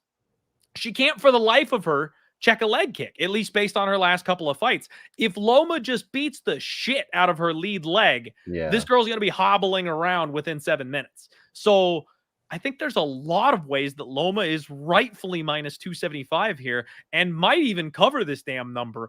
I would not be at all surprised if we get like a round 2, round 3 finish. And on top of that, you go back and you look at some of like the previous numbers. I'm fishing a barrel with DraftKings, guys. I am not good with daily fantasy.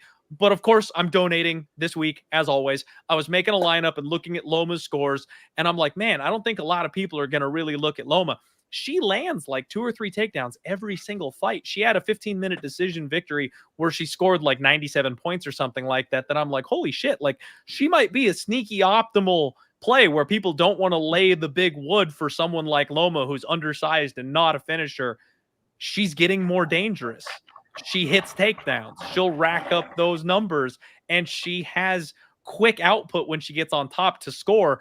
I think she can finish this girl. I think we can get a ground and pound TKO with elbows, especially if she goes with that kind of mixed bag game plan that she has been in her last couple of fights. Am I a little bit worried that Brazil does what we've seen so often, where these Brazilian women MMA prospects suddenly turn into champions overnight? Like, all the tape is god awful and they're terrible and we all bet against them and they show up looking like Natalia Silva.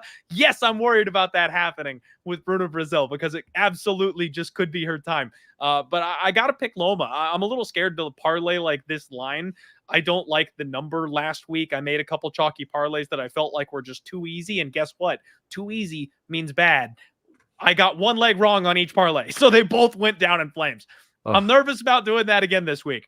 I'm picking Loma. I think she's the side. I'm going to look at the late round TKO props. Yeah, I love the way that you put that, and it does make me reconsider even taking a swing on the dog there, because you're right. I'm just not. She's short bus. It's pretty much as simple as that. Love it. That was the best TB nickname so far on this show, coming from Diehard MMA Pod. Exactly, and it wasn't even from TB. Hey, listen, I'm gonna give the credit where it's due. You know what I mean? So certainly you're telling me feel it when it's not. You're gonna tell me I get to bet Loma inside the distance and it's gonna be plus money. I'm all over it. That's it. Why would it not be at plus money? Liam and I hit it last time, man. I called the sub over Reed, and yep. I think we're just going to mix it up a little bit this time. Now, the problem is that it's a women's MMA fight. Decision could be written all over it, right? Like, it could just be what it looks like and go all 15. But I think Loma's really been working on those weapons, and we've seen this girl is a little bit fragile. So I'll roll those dice. I think there's something different that Bruna Brazil doesn't have that Devin Clark does have. You got to fight, Devin! You got to fight! We got Brown Bear. You got to fight Devin Clark versus Marcin Nochin Prachnio.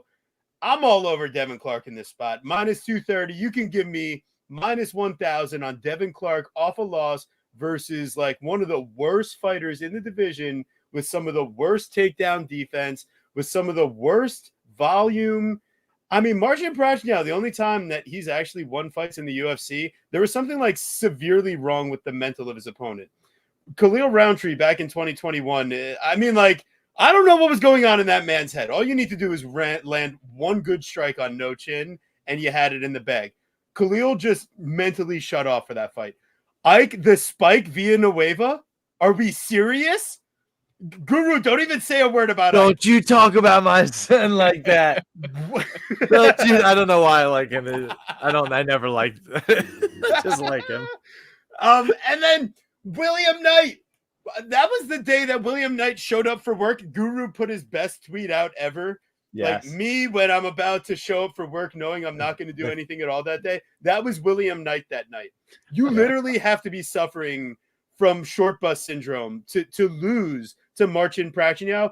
Minus 230 on Devin Clark. It's not wide enough. Him and Gregory Rodriguez are my degenerate parlay of the week. I think we got to add Loma in there. We're adding Loma Luke Boonmi in there as well. We got to get full-blown AIDS. We don't want HIV. We want full-blown AIDS. We got to go for it. Listen, if you're going for it, you might as well go all the way in. So in this is take two. If the most degenerate 3-leg parlay you could ever place, it's Devin Brown Bear Clark at minus 230. It's Loma Luke Boonmi at minus 278.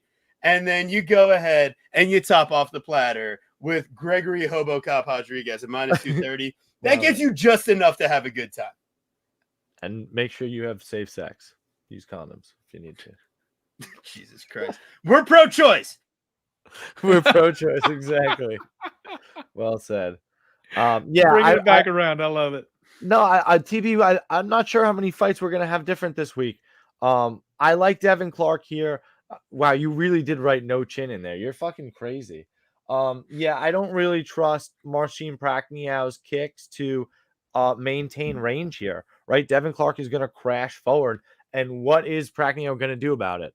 Those little karate kicks, like I said, will not be enough. Clark's going to press him into the cage. he will eventually get the takedowns. I do like Clark to win. I don't necessarily think he wins by finish per se, but I'll take him by decision. So why not? What do you think? Oh, man. We're going to complete the gentleman's sweep again here, guys. I do like Devin Clark, but I mean, I talked about this on my show.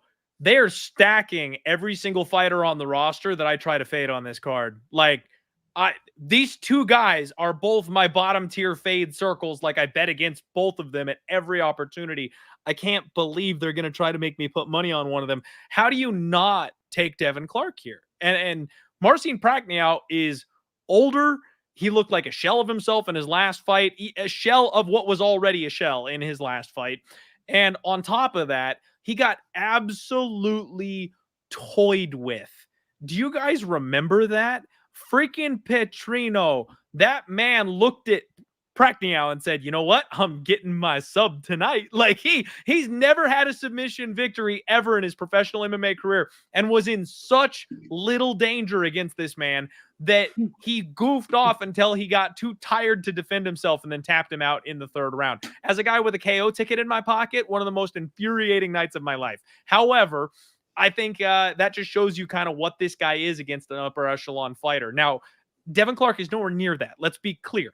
Devin Clark is nowhere near the level of physicality and raw potential talent of Vitor Petrino. However, he moved out to Team Elevation a couple of years ago. That seems to be doing good work for him. He's always been a cardio machine. He's always been able to wrestle well. Seems like his hands have gotten a little bit better. And it's not like he is the oldest prospect you've ever seen in your life either. He's 33, which is where, you don't really want to get involved too much.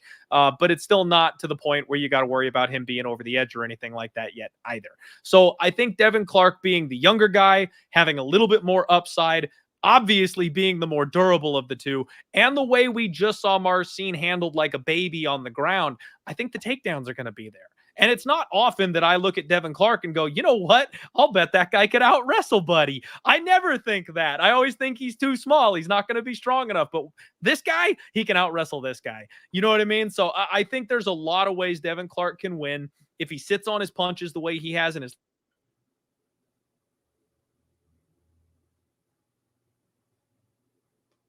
He had Kennedy and Chukwu on scale. I know Kennedy can be like a little bit, but this guy is chinny as shit. So I think Devin Clark is going to be live for the knockout. I think if he's smart, he takes him down. And then once he's on the ground, he just pounds away.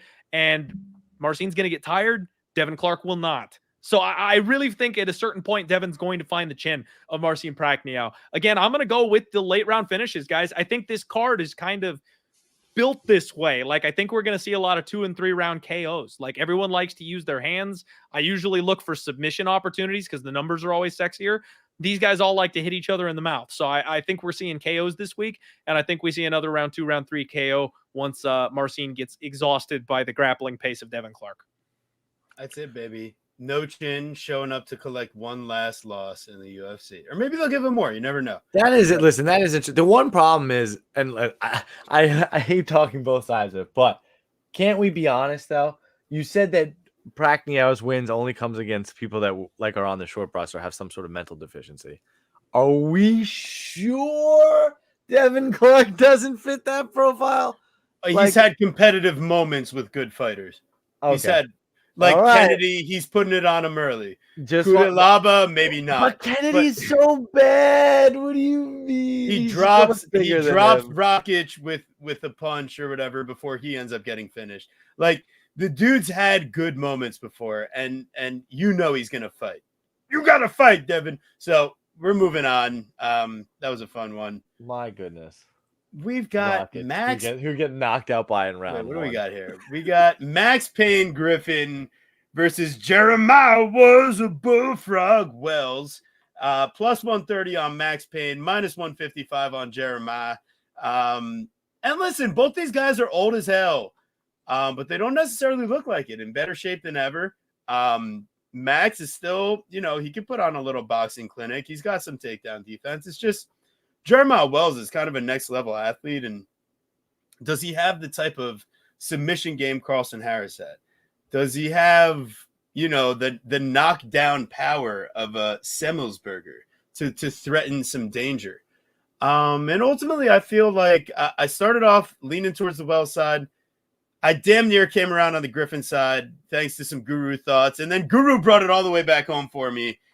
And it's always been Jeremiah Wills here. So I feel like the idea here is like Max Griffin. He's very hard to take down and hold down, but so is Carlston Harris, quite frankly. And that dude was being muscled around for an extended period.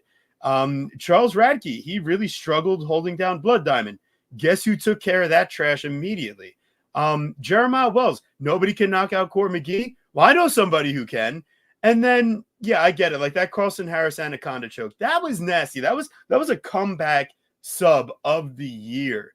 I mean, it was on our way to 30-27 Jeremiah Wells without a question. And that's his first loss in the UFC. Max Griffin, I've seen some power.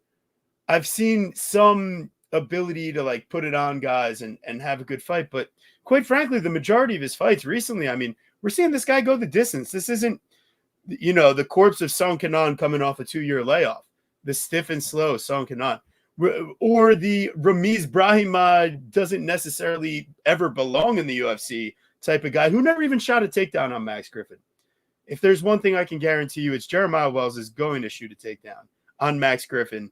And not that I know he'll get a sub or anything, but I just think he's going to be too physical. Max Payne, I think you're in for a world of pain come this weekend. So, but it could just be a decisionator. So what do you think it could? So that's the thing. I actually do think it goes the distance. So I think fight going the distance at plus money is something that I'm going to want to look at. Max Griffin is tough as nails. So he's not generally somebody that gets submitted. And in terms of being knocked out, it's actually kind of funny. The last person I believe to knock him out is Pillow Hands Colby Covington. But that's in his UFC debut with ground and pound in round 3. Now get this.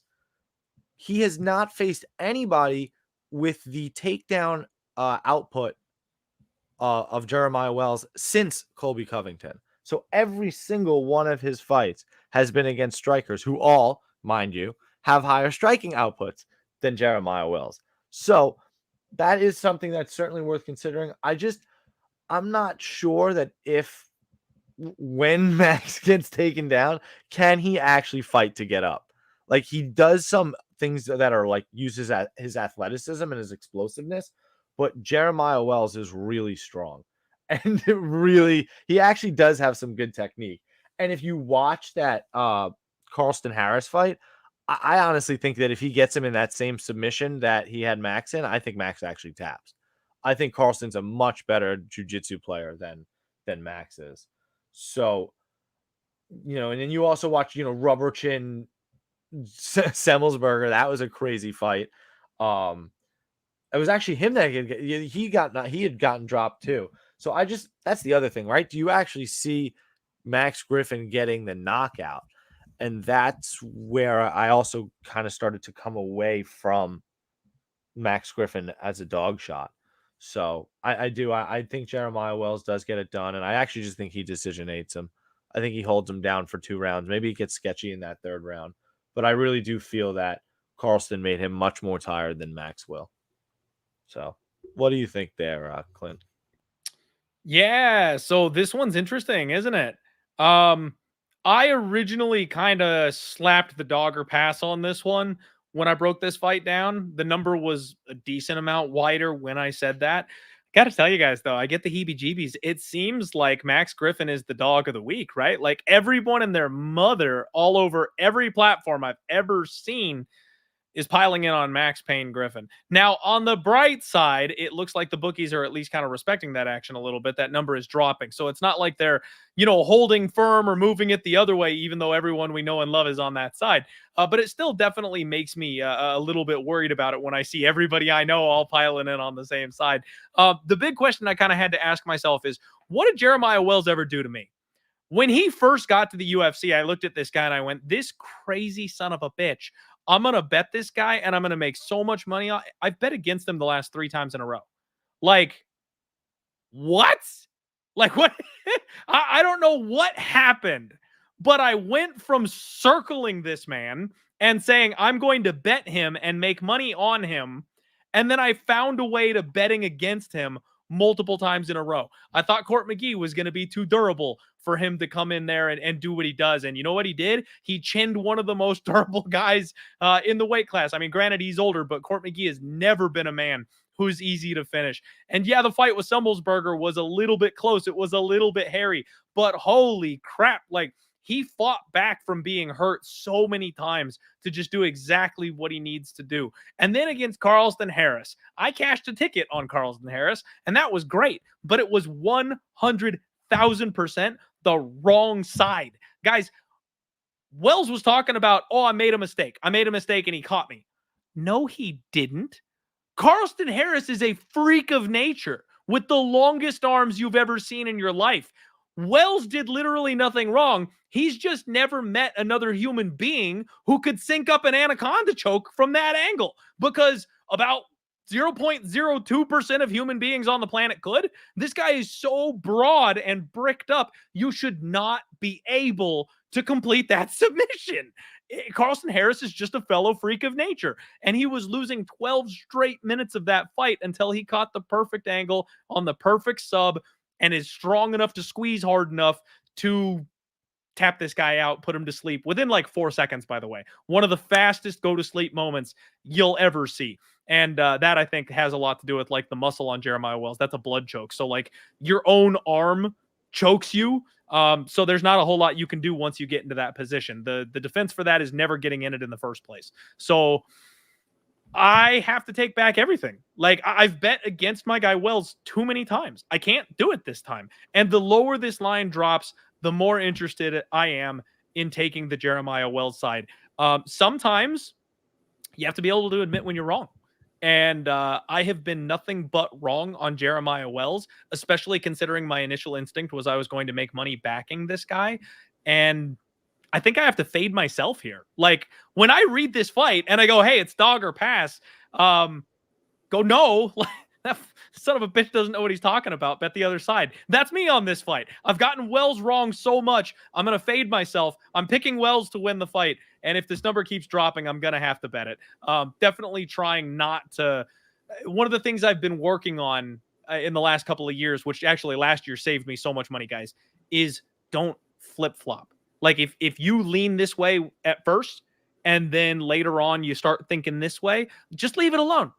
You're not confident enough to bet that. Obviously, there's always exceptions to the rule, and there are certain times where you find out a piece of information that's like, holy shit, that's why I think that now. Let me change sides here. But if it's just like you have no new information, it's just a feeling you're going to flip sides halfway through the week, just don't bet that fight. You're not confident enough. Do not bet that fight. So that's kind of what I'm doing here. But at a certain stage, if this number keeps dropping, I'm going to have to. Yeah, I love it. I love it. Yeah, no, I'm on Wells here, and I love getting the line closer. So let the public keep piling on and give me Jeremiah Wells. Let's go, baby. Let's go. We are moving on here. We got the High Chief, Zach Paunga. I actually think did they call this guy Zach the Ripper also, which is just hilarious. Anyways, versus Bogdan Noho Hank Guskov. He's from the show Barry. He looks exactly the same. So I thought it was better than his scissor, whatever, scissor name that Guskov had for his nickname. So the High Chief here, I mean, Zach Paunga, he wants to line up like a good old football player, run headfirst into the clinch and just, maybe swing a couple hooks here and there and then just hold you, have some fun, show you some tender loving across the cage. And this guy, he couldn't finish anybody, right? It's pretty terrible. Like, if you can't finish Jordan Wright, you deserve to be locked up on federal charges. I would say he struggles to finish a sandwich, but that's clearly not the case. No, I mean, look at that paunch, baby. But he's also not at heavyweight anymore. He's down, like, I think he could even be like a middleweight instead of a light heavyweight. I will say here, like, Bogdan is supposed to be a little bit taller. Now, maybe he's giving up a little reach here, but I mean, you come in and make your debut against the likes of No Time Volkan Oezdemir. I mean, my eyes are open. I'd pick Volkan easily in that fight. Like, that was one of the easiest bets of my life after watching the tape. But Tell me how Zach Ponga hurts Bogdan Guskov here. I mean, this guy couldn't get Modestas Bukauskas out of there. Please give me. He hurt him a bunch of times, man. He had Modestas. He had him hurt him a bunch in 2 and 3. He won the fight. It's completely ridiculous what the scorecards are. I mean, he outlanded him and had the harder landed shots in rounds 2 and 3. It was a bullshit decision. Like I got robbed of a dog ticket. To be 100% honest with you. And if the over 1.5 here is actually plus money, I absolutely fucking love that, because I think the durability or the chin issue is a little overstated here, or even more so, I think the explosiveness of Guskov is overstated. I was not impressed by the tape that I saw, nor am I impressed with the regional circuit of who he's faced. 20-10 Carlos Eduardo, dude is old. It was terrible. And 4-1 Valiev. Eduardo's 42 years old. I couldn't remember. I didn't want to say the number before I pulled it up. Dude is 42 years old. He beats a 4-1 Alirez Valve. I don't know. Who cares? Valvoline. Terrible. It's terrible. They're completely fraudulent wins. And who else I watch him fight? I watched him fight Magomedov. Alekin Magomedov. The dude is a midget. Like it's fraudulent city. I think unless you want to bet Bogdan round 1 KO and he actually just clips him, Pauga is going to hold this dude against the cage, and Guskov is actually getting tired. Pauga might even get a finish if he just lays on top of him long enough. But I actually just like Pauga by decision. Or, and the over 1.5. I like the over 1.5 as well. But give me Pauga. I don't understand Guskov here. It's where we differ. He smells fraudulent. Unless I'm really missing something on the tape. You you got the 35-year-old Zach Ponga versus the 31-year-old Guskov, who they brought in to fight Volkan Oezdemir in his first fight. You have the guy that got chinned by the one and only Mo Usman, one of the Teenage Mutant Ninja Turtles. He caught him in a perfect fight, bro. Guskov, did you not see the punches he was landing on Volkan in the pocket? It's a fight. He's going to land punches. No, but the power on those punches. Did you see it? Yeah. Volkan's nose is red. It's legit. Volkan has a chin, bro. He's got no time, but he's got a chin, bro. No, he doesn't. He doesn't have a chin at all. He's not durable. That's the whole point. He's not, bro. He's not good.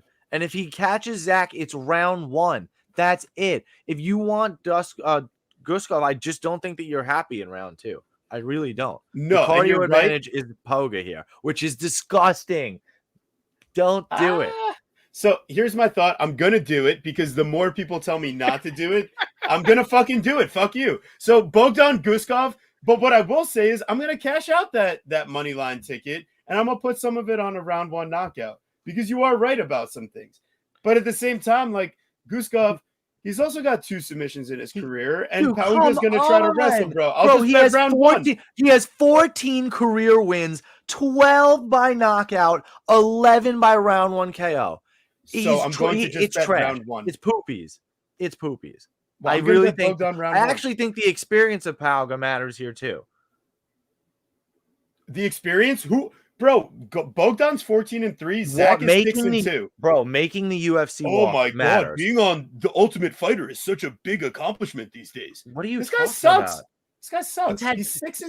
He's had 3 UFC fights now. What the fuck are you talking about? Yeah, and he lost 2 of them, and he went to decision with Jordan Wright. It's a criminal offense. Clint, what do you got here?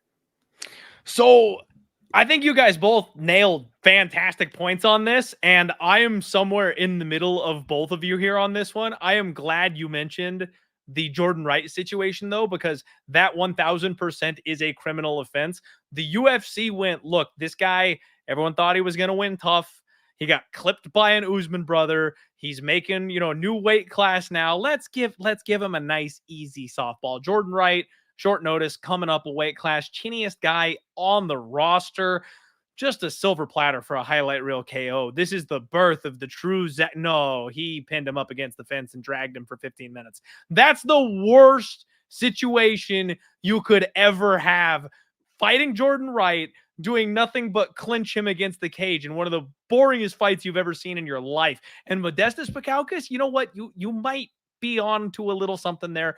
Maybe Zach should have gotten his hand raised in that fight. Maybe he should have. But let me tell you guys a little something about Modestas Bukauskas. He fucking sucks. This guy, I made a massive bet on him against Tyson Pedro, one of the most beautiful cashes of my life.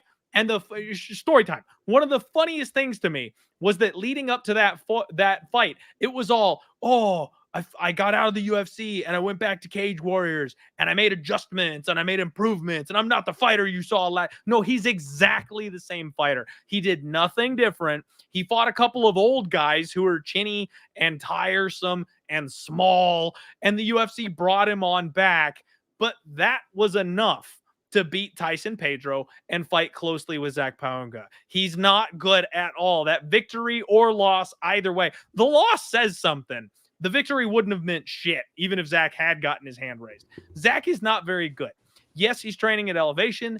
Yes, he should have a cardio advantage over Guskov, but I also side with TB that I think the power of Guskov, the way he hits, especially when he goes early, I think he had a bright lights moment against Volkan Oezdemir. Yes, he's a bit of a fraud. I'll agree with you. Dude, yes. This guy has no takedowns. I'm watching him versus Are you expecting him to wrestle Zach though? Zach could wrestle, absolutely. Zach can't take anybody down. They end up on the fence. He can take this guy down. He absolutely can. I'm telling you, if he commits to one, this guy's tipping. I promise you. TB, did you not look at what I sent you earlier? Bogdan got up within 2 seconds after Volkan's first takedown before he got hurt. Volkan, bro, stop. But Paunga sucks. Paunga is nowhere near as good as Volkan. You're on crack. Volkan, I got to agree. What are you talking? Volkan and Paunga are not the same thing. Volkan mounts him. I don't know what you're talking about. It's like 3 levels of difference between after Volkan he hurt and him. Guskov. After he knocked him down. He mounted him after he knocked him down. You both have extremely valid points, and the truth lies somewhere in the middle. But the fact of the matter, the truth of this fight is that the line is backwards. I bet Guskov. I think he's going to win via round 1 KO. I wouldn't be surprised if this fight drags a little bit deeper. If Zach is clinching for his life on Guskov and they're both exhausted and tired, guess who's done the damage? Guskov. I just think that damage over control is going to win this one if it goes deeper. Early finishing ability goes to Guskov unless he's completely, and I mean 100,000% fraudulent. I don't see Zach finishing this guy. Now, he might be. He very well might be. Who's he training with? What gym is he at? What's he doing? Part of this is that I bet him against Volkan Oezdemir, guys. I thought Guskov was going to come in here and light it up, and he was going to knock out Volkan. I thought Volkan was shot. Part of that was not that Guskov was so great, but that I thought Volkan, his time had kind of come. I got to go back to the well here. If I was willing to bet this man against Volkan Oezdemir, I have to bet him. That makes sense. That makes sense. But I mean, when you criticize me saying that Paunga has more experience, he does. When you look at his last Cage Warrior fight before Tough, he's fighting Marcus Perez. Dude, you can keep smirking and laughing. You can't give me one fucking name that Bogdan's fought except Oezdemir, who smushed him. And Volkan was coming off a layoff, so he's taking time to warm up. I'm telling you, I think this fight is pick'em A for a reason, because it is a fucking coin flip. And I would be really nervous if Bogdan doesn't get a knockout in your first 6 minutes, because you're gonna be unhappy. Don't play money line. I'm ready for a good time, and I'm ready to have a different pick from the Guru on this card. So we'll move on. We got the Hurricane, not the argument that we just had, but Hyder Amil, the Hurricane, versus Fernie Garcia. What is his name? Ferdinand or something? And he's Fernie. I don't know. Whatever. Or Fernaldo. Who knows? But he's Fernie. He doesn't need a nickname. He's coming in on short notice. He's keeping the card alive. It's what the people asked for. The question is, on short notice, up a weight class. I mean, technically, Fernie, he's going to be the smaller guy as it was. And then he's up a weight class. And then he's on short notice. And he's never been finished. And I know it's tempting to say over 2.5 minus 238, but what if this guy just gasses out in this spot? And Rinya Nakamura, he couldn't quite get the finish, but why couldn't Hyder Amil? So seems like a prop-up spot for the Dana White Contender Series guy. Now, the Melsik Bagdasaryan booking, that would have been terrible. And what was the other matchup he was supposed to have before that? I think they finally found a guy that had Ramo. Yeah. Shayulan, maybe he could have won that one. Probably off of cardio, sure. But like Fernie Garcia, he could win this fight. So I'm not parlaying him. It's too sketchy. But the under 2.5 or under 2.5 at plus 180. I apologize for not fixing that one right there. But it's under 2.5 plus 180. Holy shit, I got to do it. What are you doing, Guru? Yeah, I'm not doing either of those things. And I'll tell you why. When you look at for who Fernie Garcia lost to, I mean, listen, the problem with Fernie Garcia is that Journey Newsom loss, right? That's like the quintessential issue with him. I mean, he's getting outstruck by a jiu-jitsu guy in Journey Newsom. I kind of want to give him the pass that's his UFC debut, but then he gets a barn burner fight with Brady Heistand where he just can't get up from the wrestling. He can't deal with the volume wrestling and or the top control. And then they're like, all right, well, we'll give you a better wrestler and Rinya Nakamura. So that really wasn't super fair to him. So I don't really take too much stock in that win. And then you look in the other side on Hyder and Mill, and Hyder absolutely fights like a hurricane, right? He's super aggressive. He's extremely violent, but like it doesn't necessarily pan out with finishes. He has a few, but he's also got a couple split decision wins on there. And then he didn't finish Emrah Salmez on Dana White Contender Series, and that guy is fucking exhausted. He absolutely should have finished him, and he didn't. And it's really bad because he couldn't deal with the takedowns at all. So both of these guys kind of have the same Achilles heel with defensive takedowns. So it'll be really interesting to see who is the sharper striker. I honestly would think that this is the other thing, right? You said he's up a weight class, but he's kind of bigger than Emil. So I don't know that Emil's going to find the success that he's looking for. No, Fernie's 2 inches shorter, giving up 3 inches of reach. Not based on what we have. I think he's got. No, it's reverse. It's reverse. It's reverse. So, yeah, they put. I thought Hyder Amil was the highlighting fighter, but then Nate Latchaw's stats put it the opposite way. So we're just stuck with that layout. But Hyder Amil is 3 inches more reach and 2 inches taller, like I said. Well, I'm not playing anything, of course, until I can see them face off. And when you're on a short notice side, I don't really love the dog here, but I just don't trust Hyder at all. I like the fight to go the distance, which the books do too. So I guess I don't really have too much to say. Hyder probably wins a decision. Maybe Fernie wins a round. That's probably about it. What do you think, Clint, for the last time today, I believe? Yeah, so this one, I think the only thing you can count on in this fight is Fernie Garcia's durability. I mean, the kid is low volume.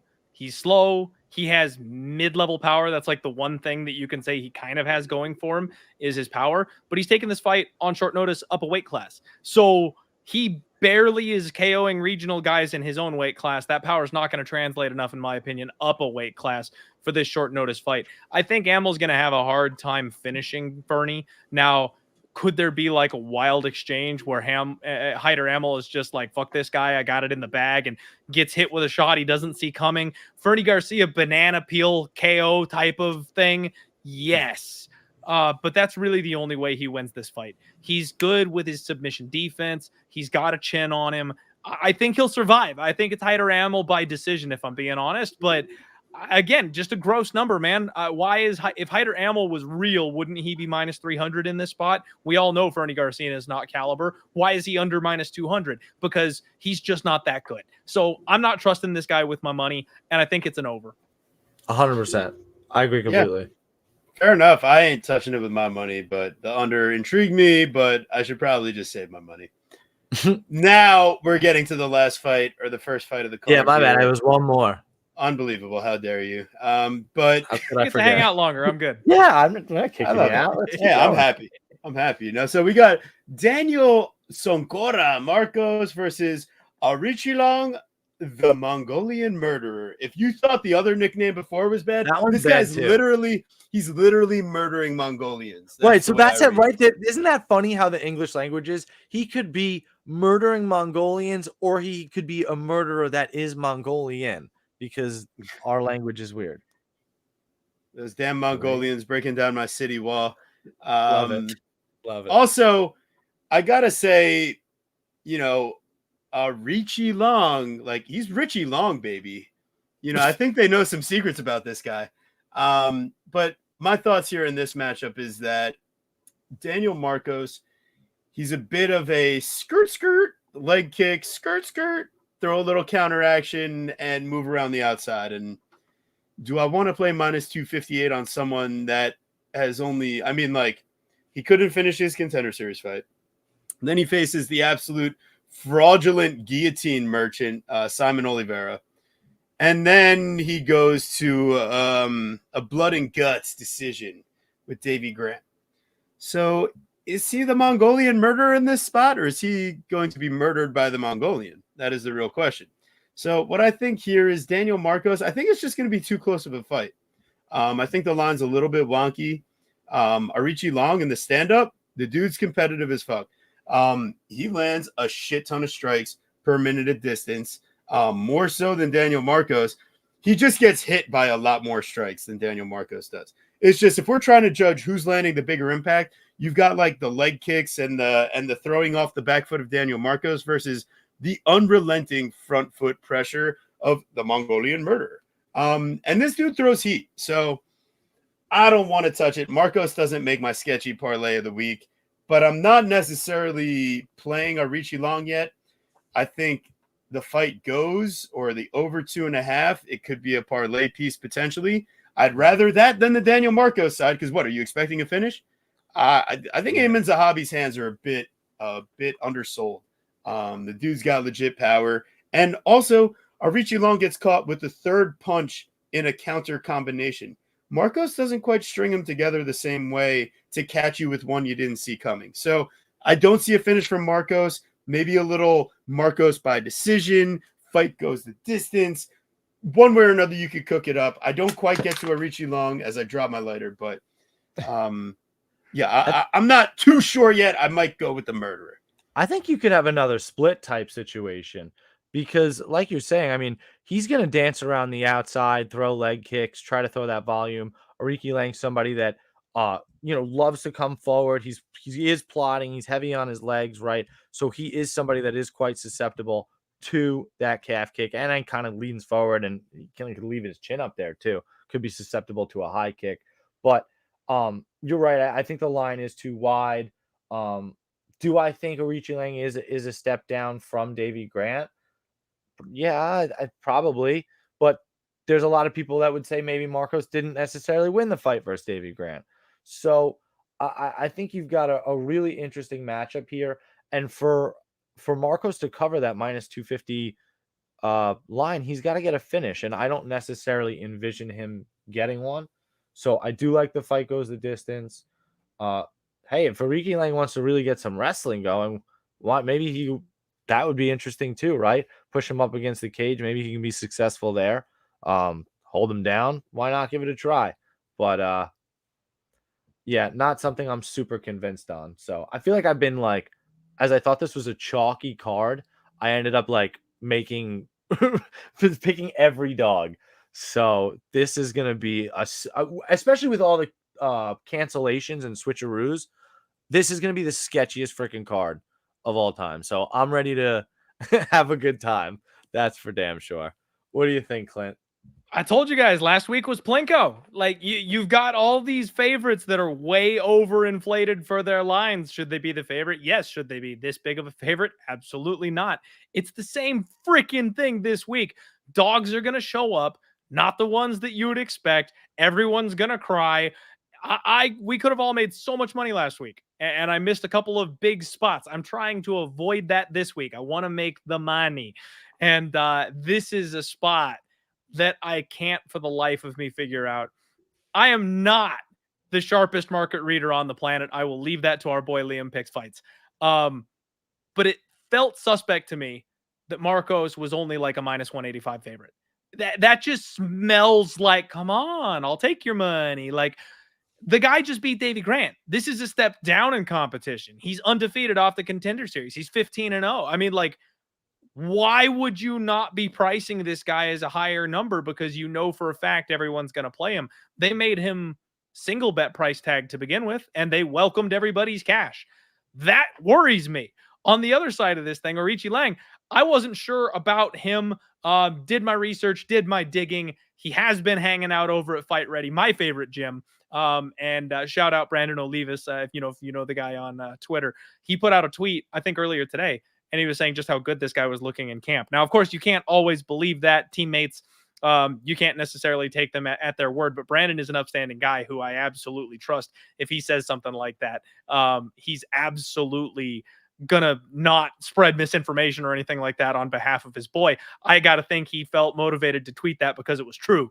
I bet Orichi Lang so big against Amin Zahavi, and I could not believe he got knocked out in that spot. Like, that blew me away. My whole argument in that fight was that it was going to go over. It was going to go the distance. It was going to be a split. I think Orichi Lang was going to be the more active fighter, but he's durable as fuck, and nobody can knock this guy out. Boom. What happens?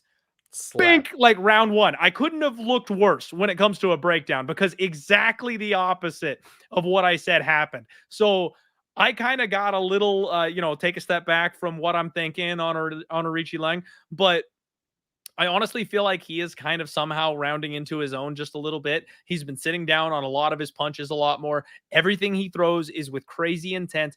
And as much as I like Daniel Marcos, I have talked about the fact that I think he gets a little bit wild. When he thinks he's got his opponents hurt, when he wants to go for the kill shot, he drops his hands and he swings wild, man. I think somebody somewhere is going to counter him and hurt him. Is it going to be Orichi Lang? I'm not sure it's going to be Orichi Lang. Can Orichi Lang take this guy down? He's been working nonstop at Fight Ready. Maybe he can. I don't know. I don't like Lang minus 250 on Daniel Marcos for some reason in this fight. I think it's an over. I think it's going to be a close fight, and it's going to come down to whichever guy bleeds more. Like, I really feel like this is going to be one of those judges' decisions where like one little stupid thing sways it, and we might even hear a Sal D'Amato. It's probably a split, and everyone's going to be pissed off. Like, I'm tempted to take just a little shot at Orichi Lang, but I'm not doing it yet. My wallet's still very firmly in my pocket for this one. I want to see the weigh-ins. I want to see how they size up. I want to see just how big they are next to each other, compared to each other. Not a fight that I'm confident in, guys, but I think from a betting line, it's dog or pass. But again, I'll take the coward's way out, and I'm going to pick Daniel Marcos to be the one that actually wins. So who the fuck knows? I agree, man. I'm following you with the coward's way out. I love it. Hell yeah. If I'm Roman Dolidze, I'm taking that exit, right? If I'm Anthony Smith, I'm the new champion. So I'm not ignoring you, Lou. It's not my show. I love you. Yeah. Don't worry, Lou. Appreciate you. The paragon of virtue in the MMA community. Had a pretty good show with Richie Long himself. Richie Long Dollars. Just win, baby. And make sure you check out their content, because there might be a certain mushiness.